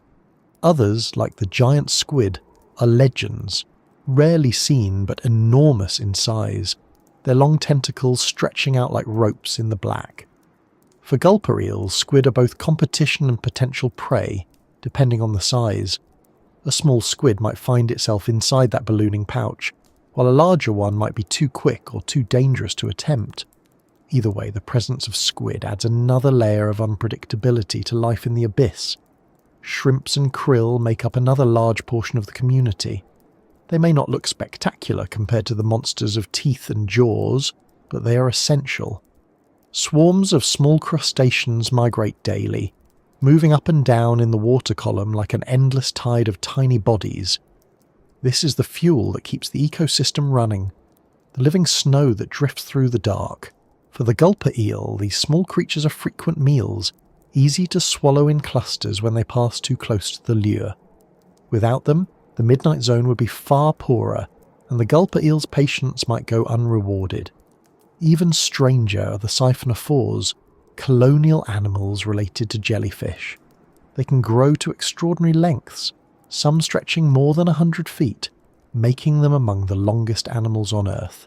They are not a single creature, but a colony of specialized individuals that work together as one. Some parts handle feeding, others reproduction, others defense. In the darkness, siphonophores can glow like long drifting chandeliers, delicate and alien. For a gulper eel, they might be competition for food, since siphonophores trap small prey with their stinging tentacles. At the same time, they are part of the same hidden web of life that fills the abyss. There are also deep-sea jellyfish, ghostly shapes that pulse through the darkness, their bodies almost transparent, their edges glowing faintly. Some resemble parachutes, others umbrellas, others tangled ribbons. Their beauty is undeniable, though it is the kind of beauty that comes with a hint of menace. Many carry stinging cells that can paralyze small prey instantly. For the gulper eel, they may be both hazard and food. A small jelly could be swallowed whole, but tangling with the wrong one could be painful. Still, in the abyss, nothing is wasted, and even jellyfish carcasses contribute to the constant rain of marine snow that sustains the deep. Everywhere in this neighbourhood, light plays a role. It is the common language of survival. Anglerfish dangle lanterns, dragonfish flash red beams, viperfish shine patterns across their bodies, jellyfish pulse like drifting lamps, siphonophores glitter like strings of bulbs. In this theatre of darkness, light is both the bait and the warning, the attraction and the disguise. The gulper eel's own lantern is just one note in a symphony of bioluminescence. Each neighbour uses it differently, but all use it to answer the same question: how do you survive in a world without the sun?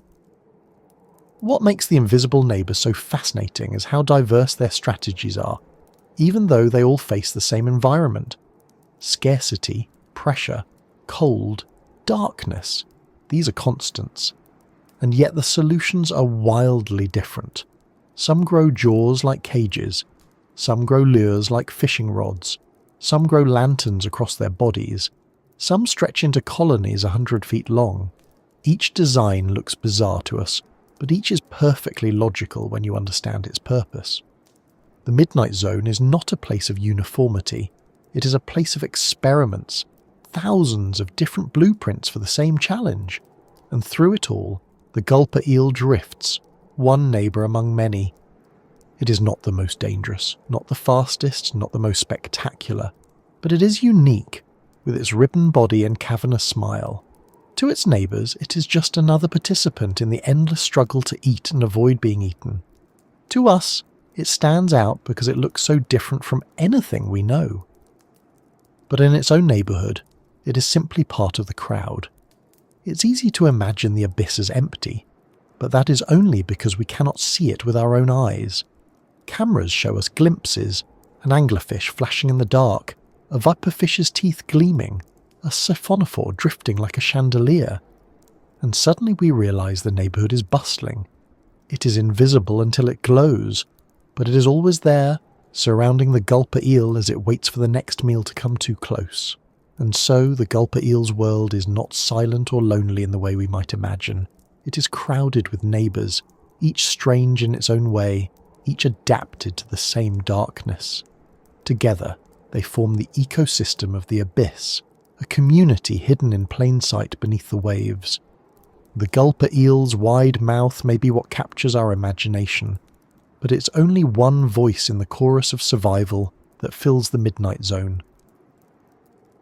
When people think about the dangers of the deep ocean, they often imagine sharks or giant squids, or the eerie shapes of strange fish glowing in the dark. But the real danger isn't the creatures, it's the pressure. The midnight zone is a place where the rules of physics become relentless. For every 10 meters you descend, the pressure increases by about 1 atmosphere. At the surface, we live under the weight of 1 atmosphere, the pressure of all the air stacked above us. By the time you reach 1,000 meters, you're facing 100 atmospheres. By the time you reach the gulper eel's neighborhood, often 2,000 or 3,000 meters deep, the pressure is hundreds of times what you experience on land. To us, that number is terrifying. Imagine the weight of a car pressing down on every square inch of your body. That's the kind of force these depths generate. If you or I were to sink unprotected into that water, our lungs would collapse instantly, our bodies would crumple under the crushing weight. Even submarines with their reinforced hulls creak and groan at those depths. Engineers design them with spherical chambers, thick metal walls, and special alloys, all just to keep the ocean from squeezing them like soda cans. Yet the gulper eel floats there effortlessly, not struggling, not resisting, but simply existing. How does it do that? The secret lies not in fighting the pressure, but in becoming part of it. Most deep-sea animals, including the gulper eel, do not have air-filled cavities in their bodies. On land, we rely on lungs full of air, sinuses full of space, ears balanced by pockets of gas. All of these would be liabilities under pressure. Air compresses and compressed air crushes tissue around it. The gulper eel avoids this problem by not having the problem in the first place. Its body is filled with fluid and soft tissue, materials that are already close to the density of water. Because there are no large air pockets, there is nothing to collapse. Pressure that would destroy us passes through the eel as if it isn't there at all. Its bones are minimal and flexible, its muscles weak by surface standards, its skin soft. These sound like weaknesses, but they are strengths in the abyss. Hard, rigid structures would snap under the constant weight. Soft ones bend and yield. It is like the difference between a brittle stick and a strand of seaweed. Push too hard on the stick and it breaks. Push on the seaweed and it flows with the force, unharmed. The gulper eel is seaweed, not stick, and that makes it perfectly suited for the crushing dark. This approach shows us something profound about survival. We often think strength comes from resistance, from standing firm against pressure. But the gulper eel demonstrates the opposite. Sometimes strength comes from flexibility, from allowing the force to flow through you instead of against you. It is a different kind of resilience, one that comes from yielding rather than fighting. Of course, pressure doesn't just affect bones and muscles, it also changes chemistry. At extreme depths, proteins and enzymes in cells can lose their normal function. The intense pressure alters their shapes, disrupting the delicate processes that keep life running. The gulper eel and its neighbours overcome this with biochemical adaptations. Their enzymes are pressure tolerant, designed to keep working even under conditions that would break down ours. Their cell membranes contain special molecules that remain fluid at low temperatures and high pressures, keeping cells from becoming brittle. These are small details on the microscopic level, but together they are what make life possible in the abyss. Pressure also influences behaviour. Because moving quickly requires strong muscles and rapid bursts of energy, most deep-sea creatures don't do it. Their bodies aren't built for speed, and the pressure makes powerful movement inefficient. Instead, life slows down. Metabolisms drop, activity levels fall, and strategies shift toward patience and efficiency. The gulper eel embodies this perfectly. It doesn't fight the water, doesn't waste energy swimming long distances. It drifts, conserving energy until the moment its enormous mouth can engulf a meal. Even reproduction is shaped by pressure. Eggs and sperm released into the water must survive the same crushing force, and yet they do.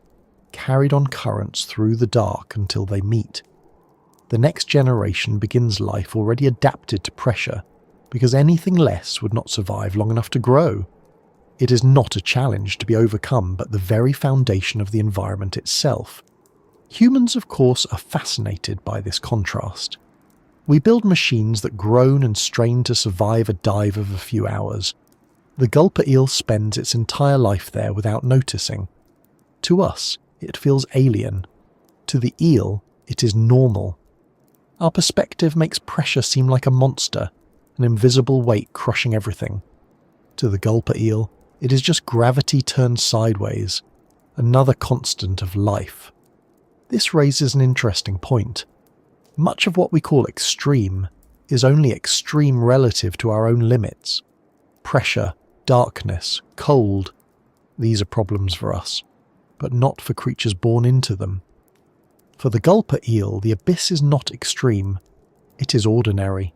The real oddity is us, with our lungs and bones designed for a thin band of surface air. Seen this way, the gulper eel's ability to live under pressure is not exotic but natural. We are the ones out of place in most of Earth's biosphere. Still, the physics remains remarkable.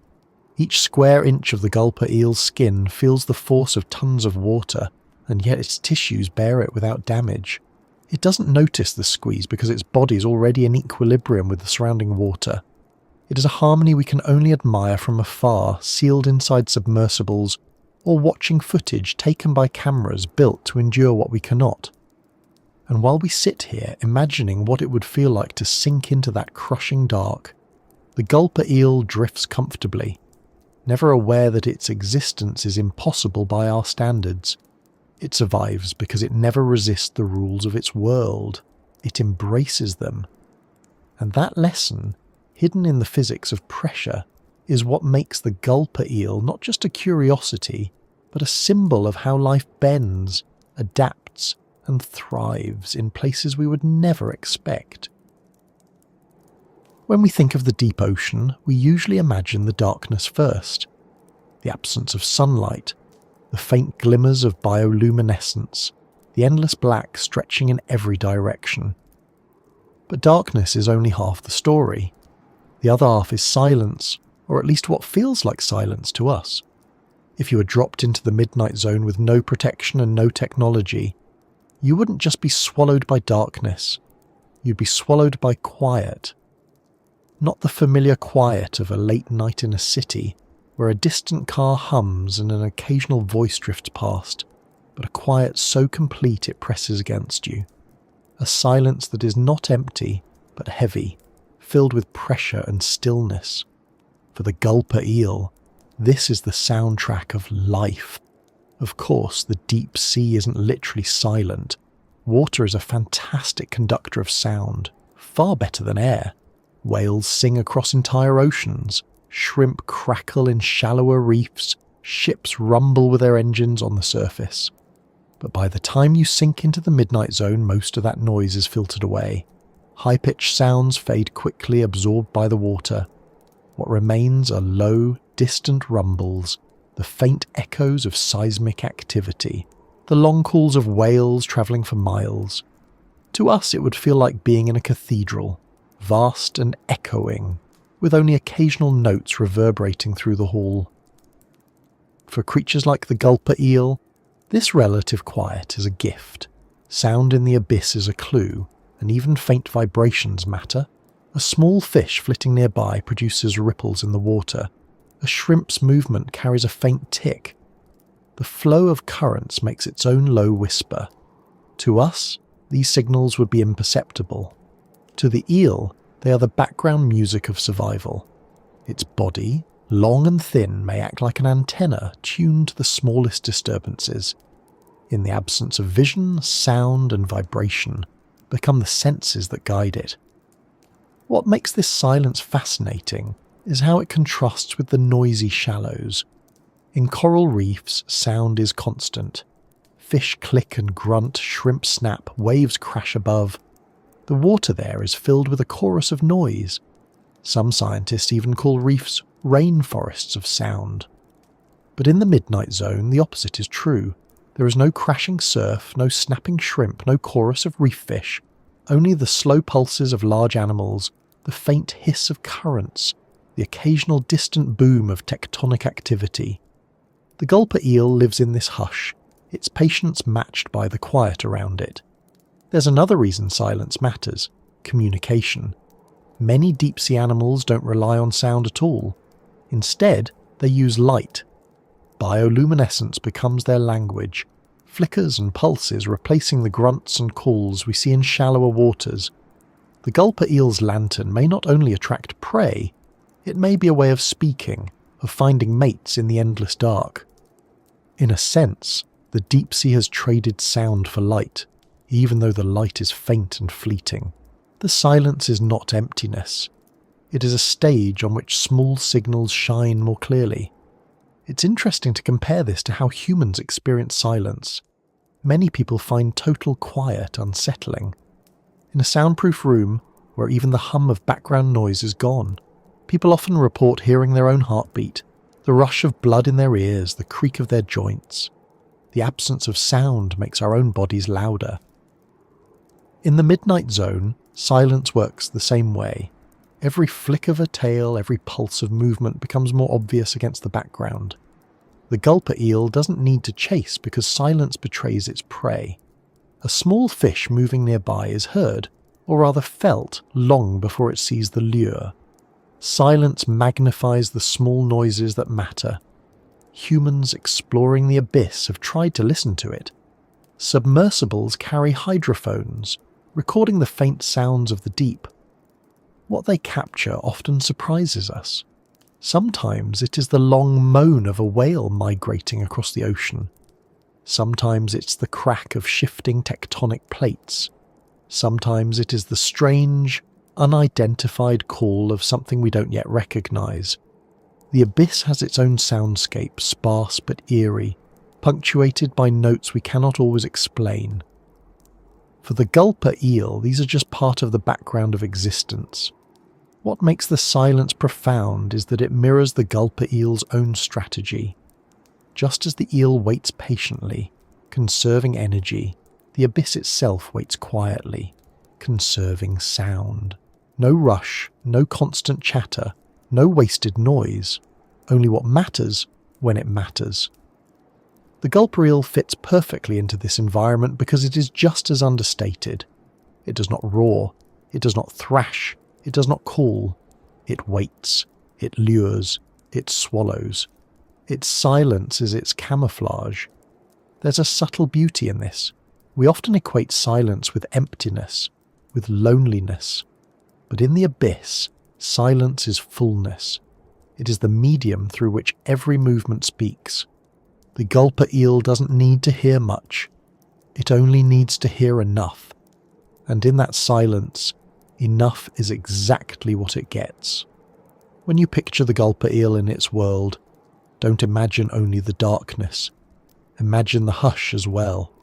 A world without chatter, without background hum where every sound has weight.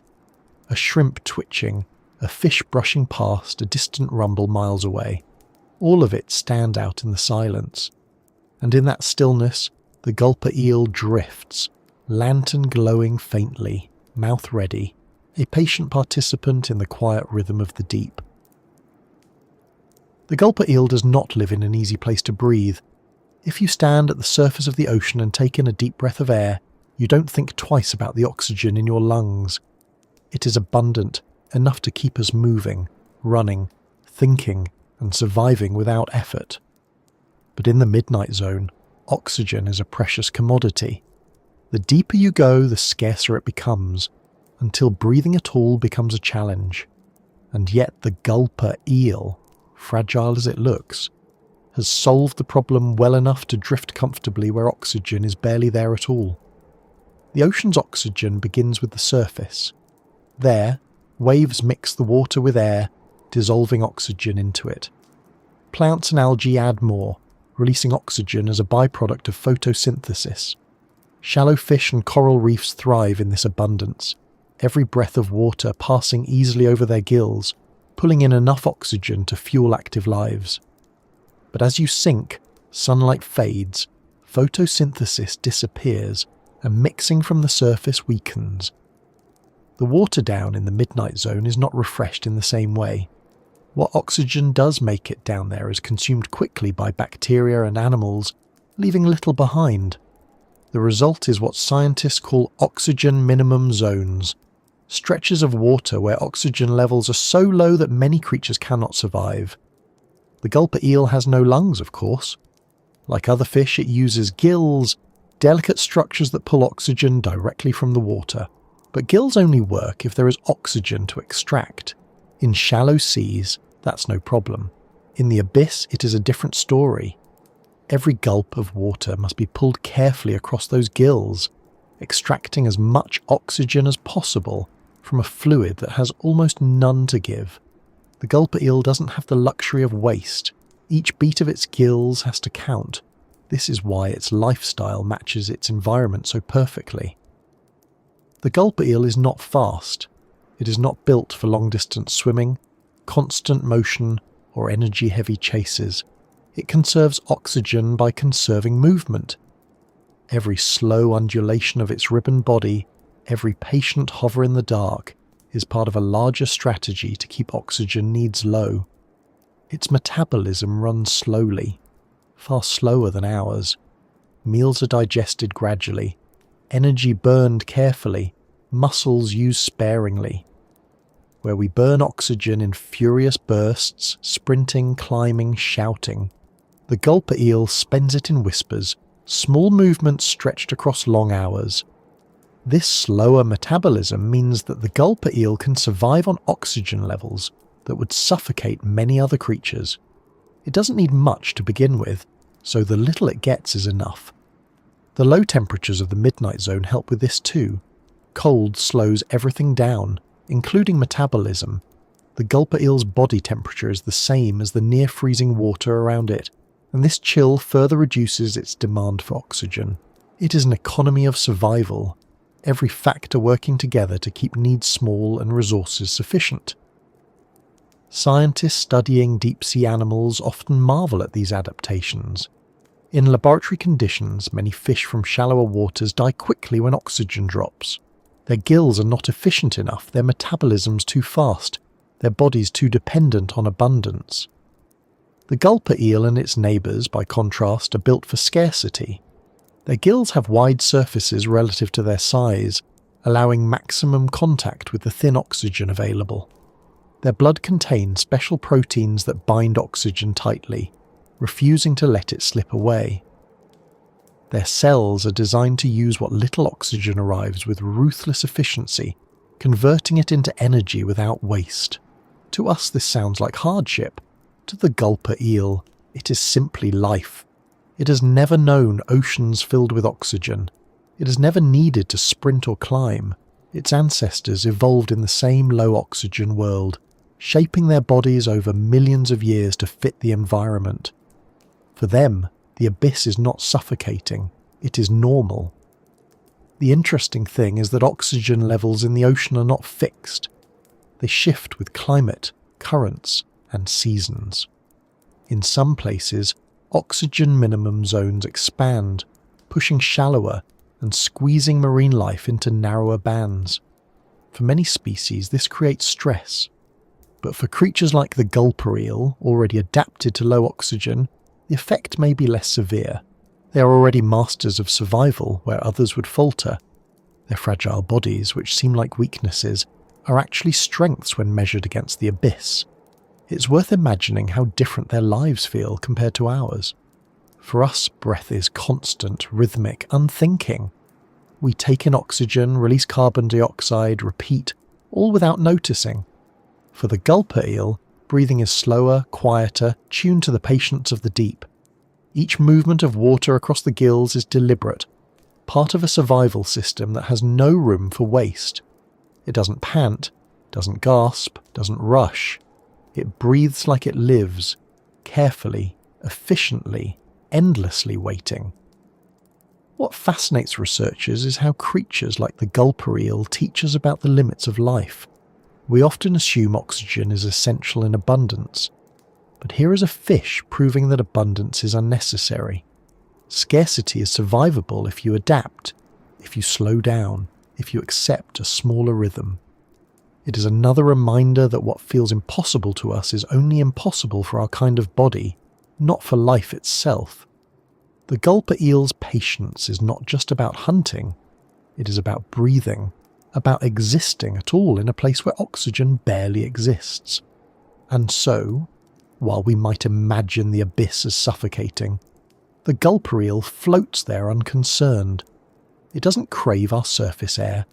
It doesn't wish for shallower seas. It has all it needs, just enough to drift, to glow, to swallow, to survive.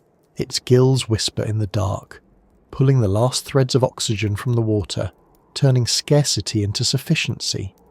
To us that seems miraculous. To the Gulper eel, it is ordinary. And in the endless night, ordinary is exactly what survival demands. The Gulper eel might look like a singular oddity, a one-off design cooked up in the deep sea's secret workshop. But the truth is it has company. The abyss is filled with other fish that share its darkness, each with their own brand of strangeness, and when you put them side by side you begin to see a pattern. The Gulper eel is strange, yes, but it is not strange alone.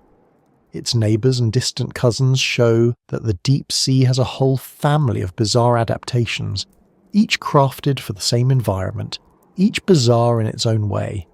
Take the anglerfish, for example. Probably the most famous deep-sea monster in popular culture, it looks like something pulled out of a nightmare, yet it rarely grows bigger than a dinner plate. What makes it so iconic is that dangling lure sprouting from its forehead, a glowing rod tipped with bioluminescence. Where the Gulper eel hides its lure at the tail, the anglerfish keeps it right up front, waving it in front of its mouth like a neon sign over a dark alley. Prey approaches, curious, and the jaws open to reveal teeth that look oversized even for their already grotesque frame. Those teeth curve inward, designed not for chewing but for trapping. Once something slips in, it doesn't slip back out. If the Gulper eel is a balloon with patience, the anglerfish is a lantern with a snare. The viperfish is another unsettling cousin. Long and thin like the Gulper eel, it takes the idea of oversized mouthparts in a different direction. Its jaws are lined with fangs so absurdly long that the fish can't even close its mouth properly. Those teeth are like needles, some longer than its head, curved backward to pierce and hold prey. Where the Gulper eel swallows whole, the viperfish impales. Its body is studded with photophores, scattered points of light that glow faintly in the dark, perhaps to lure prey or to communicate. And unlike the patient Gulper eel, the viperfish is an ambush predator with speed to spare, lunging forward in sudden burst to strike. You might call it the sprinter of the abyss, though its sprints are short and brutal, just enough to make sure its prey never escapes those fangs. Then there are the dragonfish, which might be the closest thing the ocean has to living movie monsters. Their teeth are transparent, a detail that seems almost unfair. Against the darkness of the deep, those glass-like fangs are invisible until it's too late. Some species of dragonfish can even produce red light, an unusual trick in the deep sea. Most animals glow blue or green because those wavelengths travel farthest underwater. Red light fades quickly, which is why most deep-sea animals are blind to it. The dragonfish takes advantage of this blind spot, using red bioluminescence as a private flashlight. It shines on prey that cannot see the beam, illuminating them for its own eyes only. Imagine having a torch that only you could see, invisible to everyone else. That is the dragonfish's advantage in the dark. Hatchetfish are smaller cousins in this strange family, but no less curious. They get their name from their shape, bodies thin and flat like blades. Along their sides they carry rows of photophores that glow downward, a trick called counter-illumination. In the shallows, fish use camouflage to blend with rocks or sand. In the midnight zone, there is nothing to hide behind. Instead, hatchetfish hide by glowing, matching the faint traces of starlight filtering from above so that predators below cannot see their silhouettes. It's a delicate disguise, one that requires constant adjustment as the light changes, but it works. In a place with no shadows to crouch in, the best hiding spot is to look like part of the sky. Snipe eels are another relative worth mentioning. They do not have mouths that balloon like the gulper eels, nor lures like the anglerfish, nor fangs like the viperfish. Instead, their jaws are long and delicate, curved into strange arcs lined with fine teeth. They use them not for swallowing large prey, but for catching small drifting animals, snapping them up with precision. Their bodies are even longer and thinner than the gulper eels, like wires drifting in the water. At first glance, they look fragile, almost too fragile to be real. But once again, the deep sea has no use for our sense of aesthetics. The snipe eel survives because its odd mouth works, not because it looks balanced. Then there are gulper eels close akin in the same family, the pelican eels, sometimes used interchangeably with the gulper eel name. These are the classic balloon-jawed predators of the abyss, mouths like nets, bodies like ribbons. They show that the gulper eel isn't alone even in its own peculiar strategy. There is a whole branch of evolution devoted to this idea. Widen the jaw, make the pouch stretch, swallow anything that comes close. It seems absurd until you realise how well it works in the midnight zone, where meals come rarely and unpredictably. One of the most striking things about putting these creatures side by side is seeing how many different answers evolution has created for the same set of problems: scarcity, darkness, pressure, cold. Those four constants define the abyss, and yet the solutions range wildly. The gulper eel swallows everything in a pouch. The anglerfish tricks prey with a head-mounted lure. The viperfish uses oversized fangs and speed. The dragonfish uses invisible flashlights. The hatchetfish glows itself into invisibility. The snipe eel relies on delicate jaws for precision. None of these strategies would make sense in shallow water, where competition is fierce and energy abundant. But down here, each one is perfectly tailored. It makes the abyss feel less like a barren desert, and more like a vast workshop of experiments. Each species is an evolutionary test, a different answer to the same exam. Some answers are brutal, some clever, some almost comedic. But all of them work, at least well enough for the animals to survive generation after generation. If the gulper eel looks like a monster out of proportion, its neighbours remind us that there is no single pattern in the deep. Everything is strange because strangeness is the rule. And while we sit here comparing their features, the gulper eel continues to drift among them. It does not roar louder than the viperfish. It does not glow brighter than the dragonfish. It does not trick with the same precision as the anglerfish. But it does not need to. Its odd smile and ribbon body are its own answer, and in the crowded gallery of abyssal monsters that is enough. It is one cousin in a family of oddities, each strange in its own way, each invisible to us until the light of a submersible or the lens of a deep-sea camera catches them by chance. And so, while the gulper eel may look like the strangest thing we've ever seen, it is part of a community where strangeness is normal.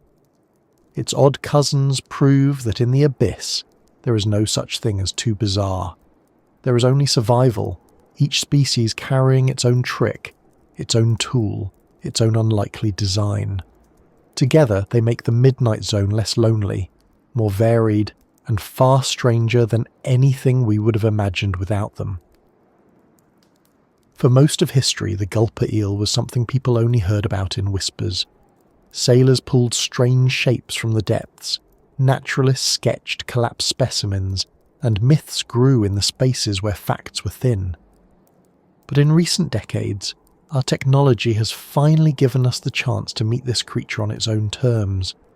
Not on a deck, broken by the sudden change of pressure, not in a jar of formaldehyde on a museum shelf, but alive, drifting in the black water of its home.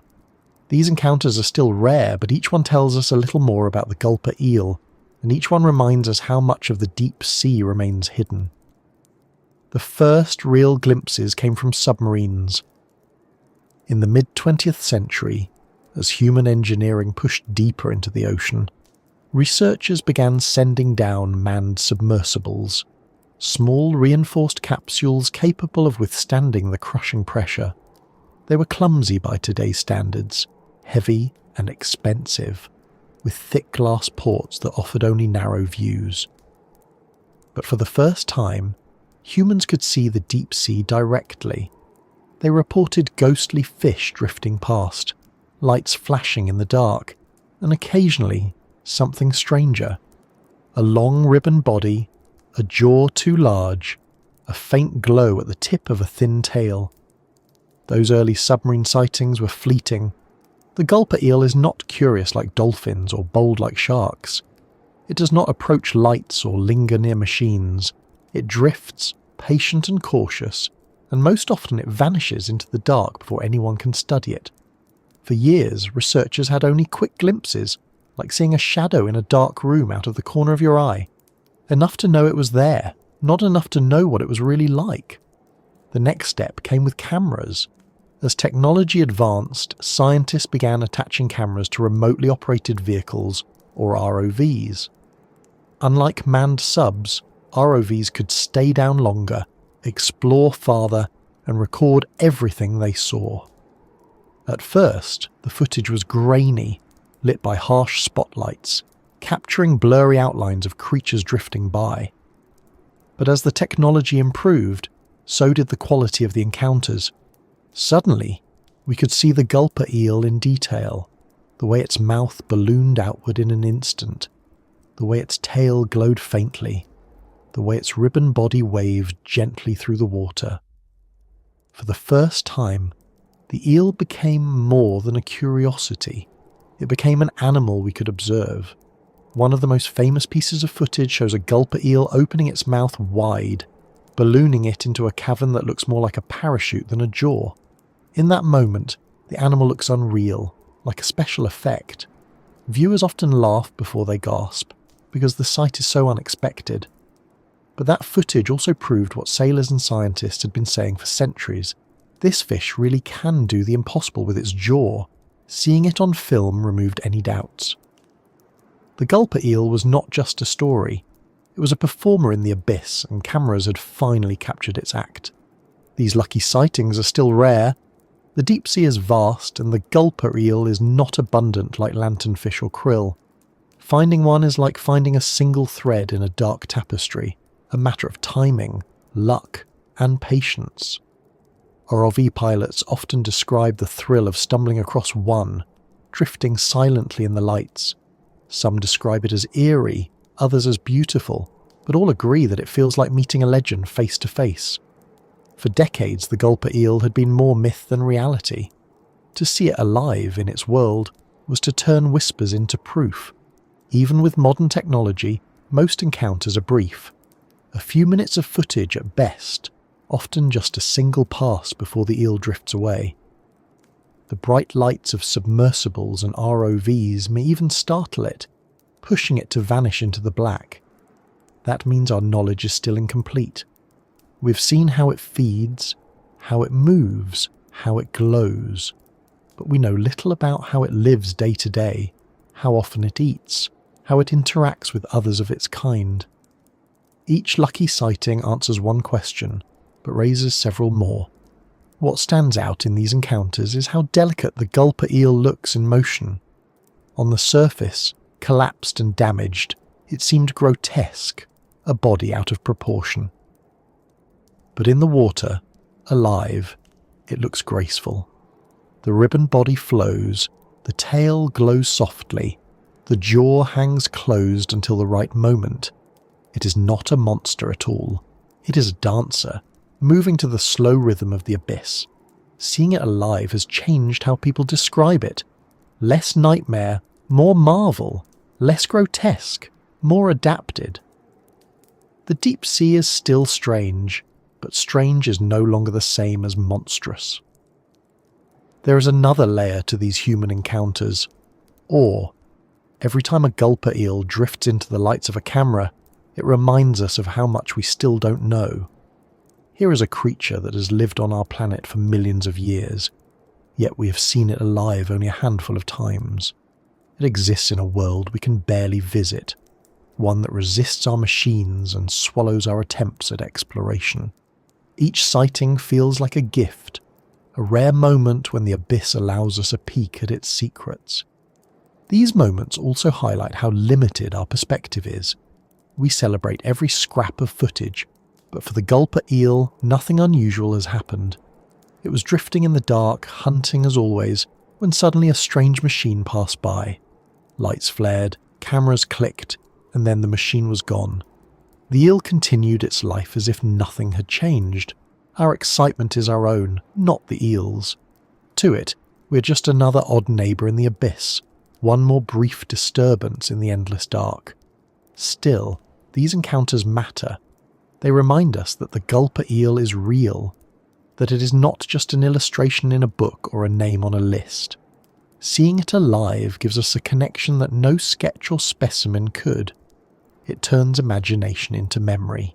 Even if most of us will never dive that deep, even if we only know it through screens, we now carry the image of that cavernous smile, that glowing tail, that ribbon body drifting through the dark.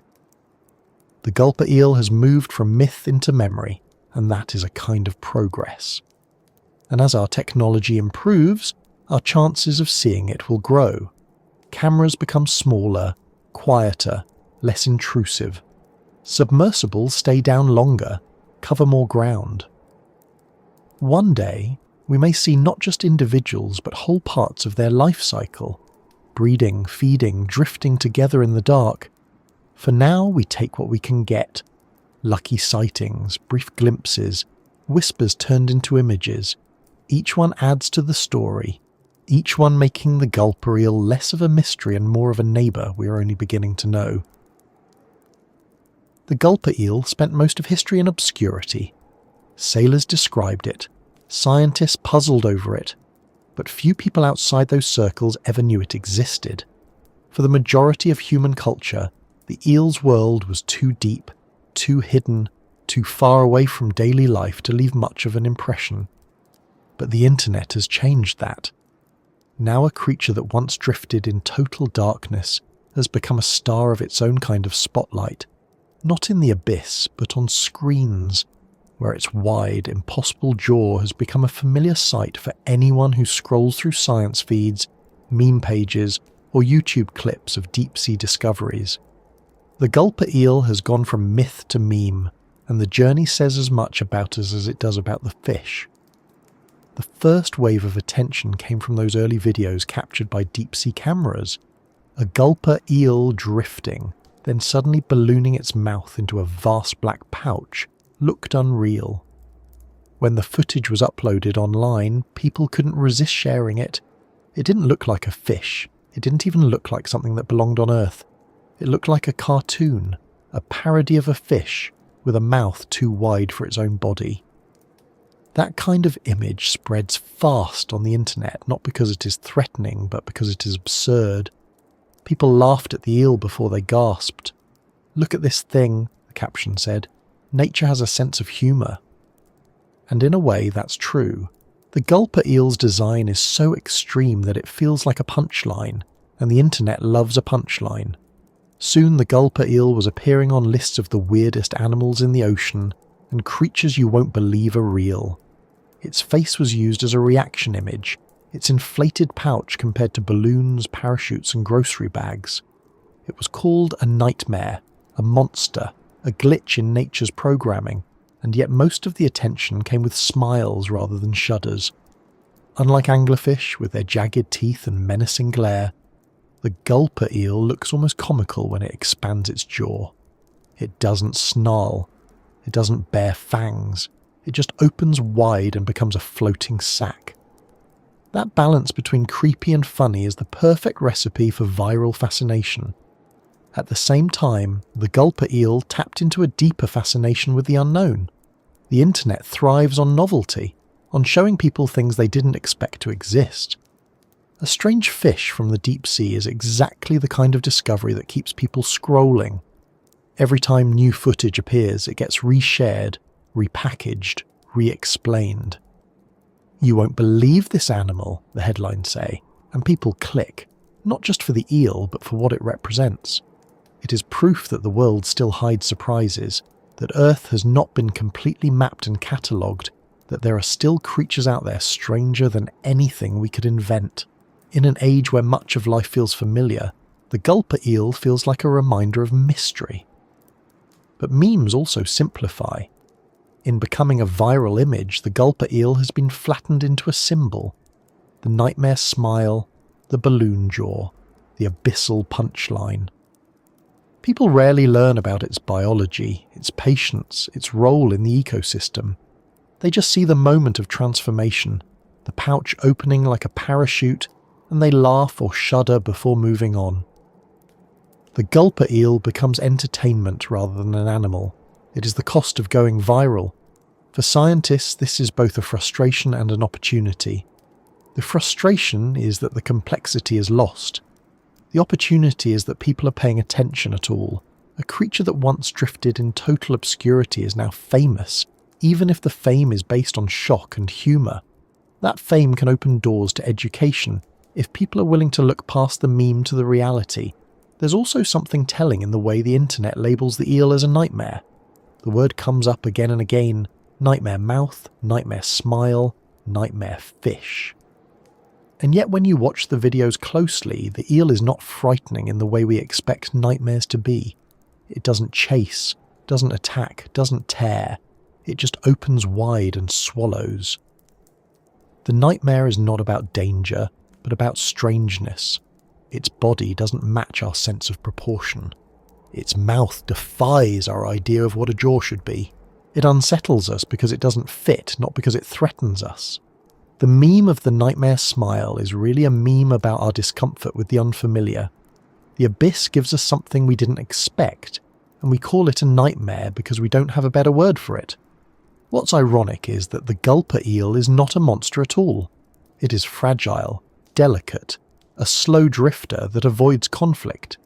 Its enormous mouth is not an expression of aggression but of necessity, a survival tool in a place where food is scarce. But memes are not about accuracy, they are about impact. A ballooning jaw has more impact than a lesson on deep-sea scarcity, and so the Gulper Eel circulates as a face more than a fish, a reaction more than a reality. Still, that attention has value. Every meme, every viral video, every shocked laugh is also a doorway. Someone who starts by laughing at the balloon jaw might end up learning about the abyss, about bioluminescence, about the challenges of survival under pressure. They might fall down the rabbit hole of deep-sea biology, discovering anglerfish, dragonfish, siphonophores, and beyond. In that sense, the Gulper Eel is a gateway. Its strangeness draws people in, and if they linger, they find a whole world waiting. The Gulper Eel also shows how the internet has become a new kind of ocean. In the abyss, light is rare, and anything that glows becomes the centre of attention. In the endless feed of the internet, novelty is rare, and anything strange becomes the centre of attention. The eel glows in the dark, we laugh in the light of our screens, and the cycle continues. The abyss rewards glowing lures, the internet rewards bizarre images. The two environments are more similar than they first appear. Both are crowded, both are endless, both are filled with signals competing for attention. The Gulper Eel survives by being strange enough to attract prey. Online, it survives by being strange enough to attract clicks. And so, from myth to meme, the Gulper Eel has found a new role. It is no longer just a hidden creature drifting in silence. It is also a digital celebrity, its nightmare smile copied, pasted and shared across the world. For the eel, nothing has changed.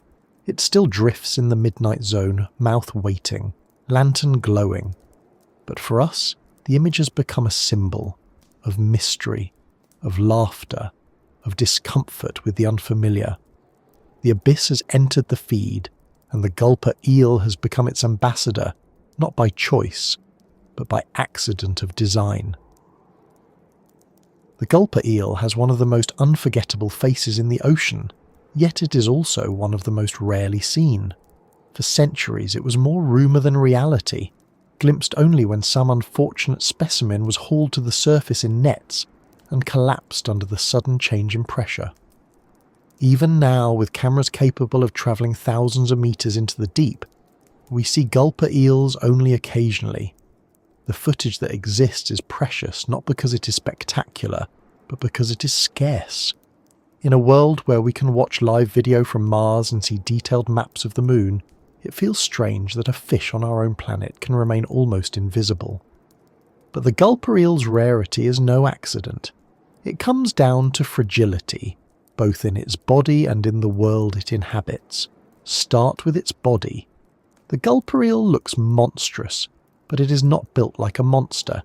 Its tissues are soft, its bones minimal, its muscles weak. This is not an animal that could take a punch or survive a struggle. It has no armour, no powerful tail, no thick skin. Everything about it is delicate, tuned for a life of patience in the abyss. This fragility means that when Gulper eels are brought to the surface, they don't survive intact.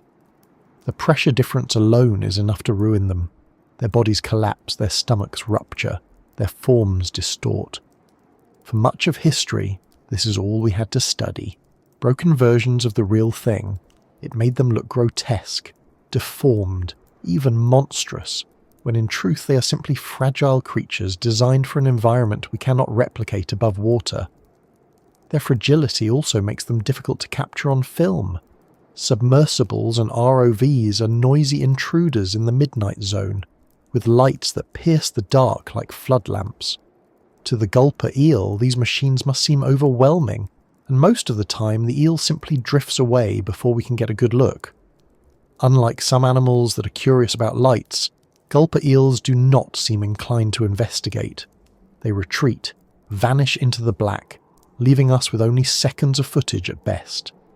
Their very strategy of survival, patience, invisibility, stillness, makes them elusive to us.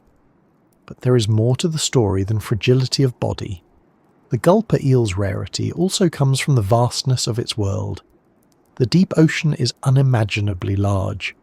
It covers most of the planet, a three-dimensional space so vast that even if Gulper eels were relatively common, finding one would be like finding a single thread in a massive tapestry. They do not gather in schools. They do not follow predictable migrations that we can track easily. They are solitary drifters in an endless void, spread thin across a volume of water that dwarfs the land we live on. Even if there are thousands or millions of them, the odds of encountering one with a camera in the right place at the right time are still low. That combination of fragility and vastness explains why the Gulper eel remains mysterious. We know it exists. We know roughly where it lives. We have caught glimpses of its behaviour. But we cannot keep it in aquariums, cannot study it in controlled labs, cannot observe it for long stretches without disturbing it. Every sighting is a gift, not a guarantee. The monster we laugh at in memes is, in reality, a ghost that slips away as soon as we notice it. There is also something fragile about the perception of the Gulper eel. When people see a distorted specimen on the surface, they call it grotesque. When they see the same animal alive in the deep, they call it graceful. The truth depends on context. The Gulper eel's body is not made for us. It is made for the abyss. Remove it from that context and it falls apart, both physically and in our imagination. To appreciate it, we have to let it stay where it belongs, invisible most of the time, revealed only when luck allows. This rarity adds to its myth. The Gulper eel becomes more fascinating not because we know it well, but because we barely know it at all. It is the scarcity that makes each sighting memorable, each photograph viral, each clip unforgettable. If Gulper eels were as common as goldfish, we might not pay them much attention. But because they slip away from us, they carry an aura of mystery that keeps our curiosity alive. They are fragile in body but powerful in imagination. Scientists sometimes compare the search for deep-sea creatures to bird watching in a dark forest. You listen, you wait, You hope something passes by. Most of the time you see nothing. Occasionally a shadow flits past, a silhouette against the faintest glow. Rarely you get a clear view, a moment where everything aligns. With gulper eels, those moments are few and far between. That's what makes them precious. Each glimpse is not just data for researchers, but a reminder of how much of Earth's life remains hidden. It's also possible that gulper eels are simply not very numerous. Some deep-sea animals exist in vast numbers, like lanternfish, which may be the most abundant vertebrates on Earth. Others are far rarer, living in smaller populations spread over great distances. The gulper eel may fall into this latter category.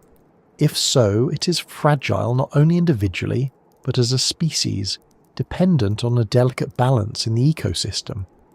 Disrupt that balance through climate change, overfishing of its prey, or changes in ocean currents, and the gulper eel could vanish without us even noticing. Its invisibility makes it difficult to measure its vulnerability. It may already be at risk, and we would have no way of knowing. This fragility gives the gulper eel a strange dual identity. To the internet, it is a nightmare, a monster with a grin too wide. To science, it is a delicate survivor that collapses outside its home. To the abyss, it is simply one more patient drifter, neither monster nor marvel, just another solution to the problems of scarcity and pressure. Its rarity is not proof of its menace, but of its fragility. Monsters, it turns out, can be fragile too. And so, the gulper eel remains hidden, rarely seen, rarely studied, always slipping away. Its fragility protects it from us as much as it limits our knowledge. We can only glimpse it through windows, submarine portholes, camera feeds, lucky nets, and each glimpse reminds us of how much we don't know. The abyss keeps its secrets well, and the gulper eel is one of them. Fragile in body, fragile in number, fragile in our memory, yet unforgettable whenever it appears in the light. When you first see a gulper eel, survival might not be the word that comes to mind. The ballooning jaw looks like a prank, the ribbon body looks fragile, the glowing tail looks too small to matter, but the longer you study it, the clearer it becomes that this strange fish is not an accident. It is a survivor. Every part of its odd design has been shaped by the demands of the abyss, every adaptation a quiet answer to the problems of scarcity, darkness and pressure. And in that way, the gulper eel is not just a curiosity, it is a lesson. The first lesson is about patience. Most predators we know are defined by action. Lions sprint after zebras, hawks dive after mice, sharks surge towards schools of fish. Survival on land and in shallow seas often means speed, power and aggression. But the gulper eel flips that idea. It does not chase, it does not waste energy. It waits, still and silent, for prey to come close. Its glowing tail does the work of attraction. Its cavernous mouth does the work of capture. Everything in between is waiting. In a world where food is scarce, patience is more valuable than speed. That lesson stretches beyond the abyss. Sometimes survival, whether in ecosystems or in life, comes not from constant action but from conserving energy until the right moment arrives. The second lesson is about flexibility. The gulper eel's mouth is not elegant, but it is versatile. It can swallow small shrimp or fish half its size, adjusting to whatever opportunity presents itself. In an environment where meals are unpredictable, that flexibility is essential. Specialization can be powerful in stable environments, pandas with bamboo, hummingbirds with nectar. But in the abyss, specialization is a risk. You might wait forever for the one thing you need. The gulper eel teaches that survival in unpredictable conditions often requires being able to accept whatever comes. Its jaw may look ridiculous, but it is also a masterpiece of flexibility. The third lesson is about fragility as strength. By human standards, the gulper eel looks weak. Its body is soft, its bones minimal, its muscles thin. But those so-called weaknesses are what allow it to live under crushing pressure. Hard armour would snap. Rigid frames would break. The gulper eel bends instead of breaking, yields instead of resisting. That lesson runs deeper than biology. Sometimes the strongest strategy is not resistance but adaptation, not rigidity but softness. In places where pressure never stops, survival belongs to the flexible, not the unyielding. The fourth lesson is about efficiency. Everything the gulper eel does is shaped by the need to conserve energy. Its metabolism is slow, its movements minimal, its feeding strategy designed to maximize every opportunity. It does not waste oxygen, does not waste effort, does not waste chances. In the abyss, waste is fatal. That lesson applies broadly too. Resources, whether oxygen in the midnight zone or energy in our own lives, are rarely infinite. Efficiency isn't glamorous, but it is what allows survival to stretch across long gaps between abundance. The fifth lesson is about perspective. We call the gulper eel a monster because it looks strange to us, because its mouth is out of proportion, because its body doesn't match what we expect. But to the abyss, the gulper eel is not monstrous. It is normal.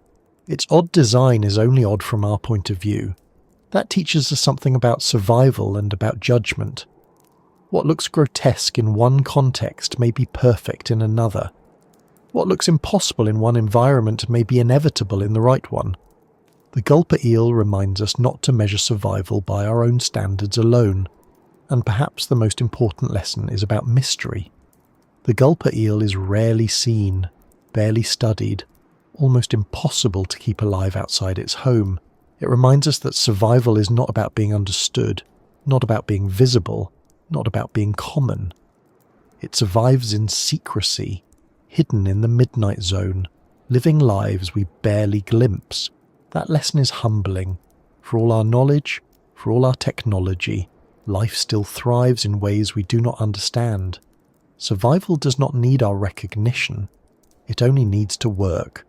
Put all of this together, and the gulper eel becomes more than just a fish. It becomes a symbol of survival in its purest form. Patience over speed, flexibility over specialization, fragility as strength, efficiency as necessity, perspective as humility, mystery as proof that the world is still larger than we know. In its own strange way, the gulper eel embodies resilience better than many of the powerful animals we celebrate. It shows us that survival does not always look strong, beautiful, or balanced. Sometimes it looks like a ribbon with a mouth too wide and a lantern too small, drifting in darkness where no one is watching. And while we sit here turning its lessons into metaphors, the gulper eel continues as it always has, drifting in the abyss, breathing carefully, waiting patiently, glowing faintly, swallowing whatever opportunity passes by. It does not know that it teaches us anything. It does not know that it fascinates us at all. It only knows how to survive, and in that survival, it carries truths we can recognize if we choose to look. We have followed the gulper eel through the darkness of the midnight zone, drifting beside it in imagination, watching its lantern glow faintly, its ribbon body wave slowly, its impossible mouth open and close. We have compared it to its odd cousins, peeked at its fragile body, marvelled at its ambush tricks and listened for its silence. Now, after so much time spent tracing its story, there is something fitting in pausing here, at the edge of the abyss, and simply resting with it. Because that, in many ways, is what the gulper eel does best. It rests, it waits, it lives on patience, and patience has been its greatest tool. The gulper eel is not a predator of constant action. It doesn't burn itself out in endless pursuit. It doesn't draw attention with violent displays. It does not need to. Its survival comes from knowing how to pause, how to float in stillness, how to let the world bring opportunities instead of chasing them endlessly. That alone makes it a good companion to think about at the end of the day. When everything feels loud and urgent at the surface, The Gulper Eel is a reminder that there is another way to exist. Quiet, deliberate, slow, and enduring. Think about the way it drifts. Its thin body bends and flows with the slightest current, not fighting the water, but moving with it. Its tiny lantern shines at the tip of a long tail, a single note of light in an endless expanse of dark. Its mouth, closed most of the time, looks almost unremarkable, until the right moment comes. Then it expands into something astonishing, swallowing whatever chance has wandered close. And then, just as quietly, it folds back into patience, waiting for the next time. If there is a rhythm to the Gulper Eel's life, it is not one of chaos, but of balance. Wait, strike, rest, wait again. That rhythm is easy to overlook because our own is so different. We measure our days in clocks and alarms, in deadlines and noise, in constant reminders to act quickly before we miss something. The Gulper Eel, hidden far below, does none of this. It has no schedules, no sense of missing out, no rush. It accepts the scarcity of its world without complaint, using patience as its greatest strength. In that way, the Gulper Eel is not just a creature of the abyss, but also a gentle counterpoint to the way we live. And there's something comforting about that. When you imagine it drifting in the dark, you realise it has survived not in spite of its strangeness, but because of it. That oversized mouth, that fragile body, that glowing lantern, all of it is exactly what it needs to endure in the most difficult environment on Earth. It is fragile but not weak, strange but not mistaken. It is perfectly itself and perfectly suited to the midnight zone. That in itself is a kind of reassurance. Survival doesn't have to look impressive, it only has to work. The Gulper Eel also reminds us of how much mystery remains around us. Even now, after decades of submarines and ROVs, after cameras and memes and scattered research, it remains mostly unseen. We have only glimpses, only fragments of its life. The rest belongs to the dark. And perhaps that is how it should be. Some mysteries do not need to be solved completely to be meaningful. Sometimes it is enough to know they are out there, drifting in patience, glowing faintly in the abyss. So as we rest here beside it in thought, imagine the world falling quiet. Imagine the surface far above, the light gone, the sound faded, the pressure immense. Imagine the Gulper Eel floating there, ribbon body trailing, lantern pulsing softly, mouth closed in a patient line. Nothing urgent, nothing loud, just presence in the dark. That is the essence of the Gulper Eel, and perhaps the essence of the abyss itself. Silent, patient, filled with surprises, but never in a rush to reveal them all at once. And while you picture that scene, remember that the Gulper Eel does not know we're watching. It does not know that it has become a meme, a curiosity, a subject for videos and stories. It does not know that it has fascinated us for centuries. It simply drifts on, as it always has, waiting in the dark, surviving in its own way. We are the ones who find meaning in its shape, who turn it into metaphor, who draw lessons from its patience. To the Gulper Eel, there is no lesson. There is only life. But that life, fragile and patient as it is, can still remind us of things worth remembering. That sometimes stillness is strength. That sometimes waiting is enough. That sometimes survival comes not from being the loudest or fastest, but from being the most adaptable, the most willing to bend. And that even in the darkest places life endures, carrying a little glow to light the way. So here, at the edge of the abyss, we rest beside it in imagination. The Gulper Eel continues on in its endless night, and we continue on in ours. Different worlds, different pressures, but connected in the same way all living things are connected, by the simple act of survival, strange and ordinary at once.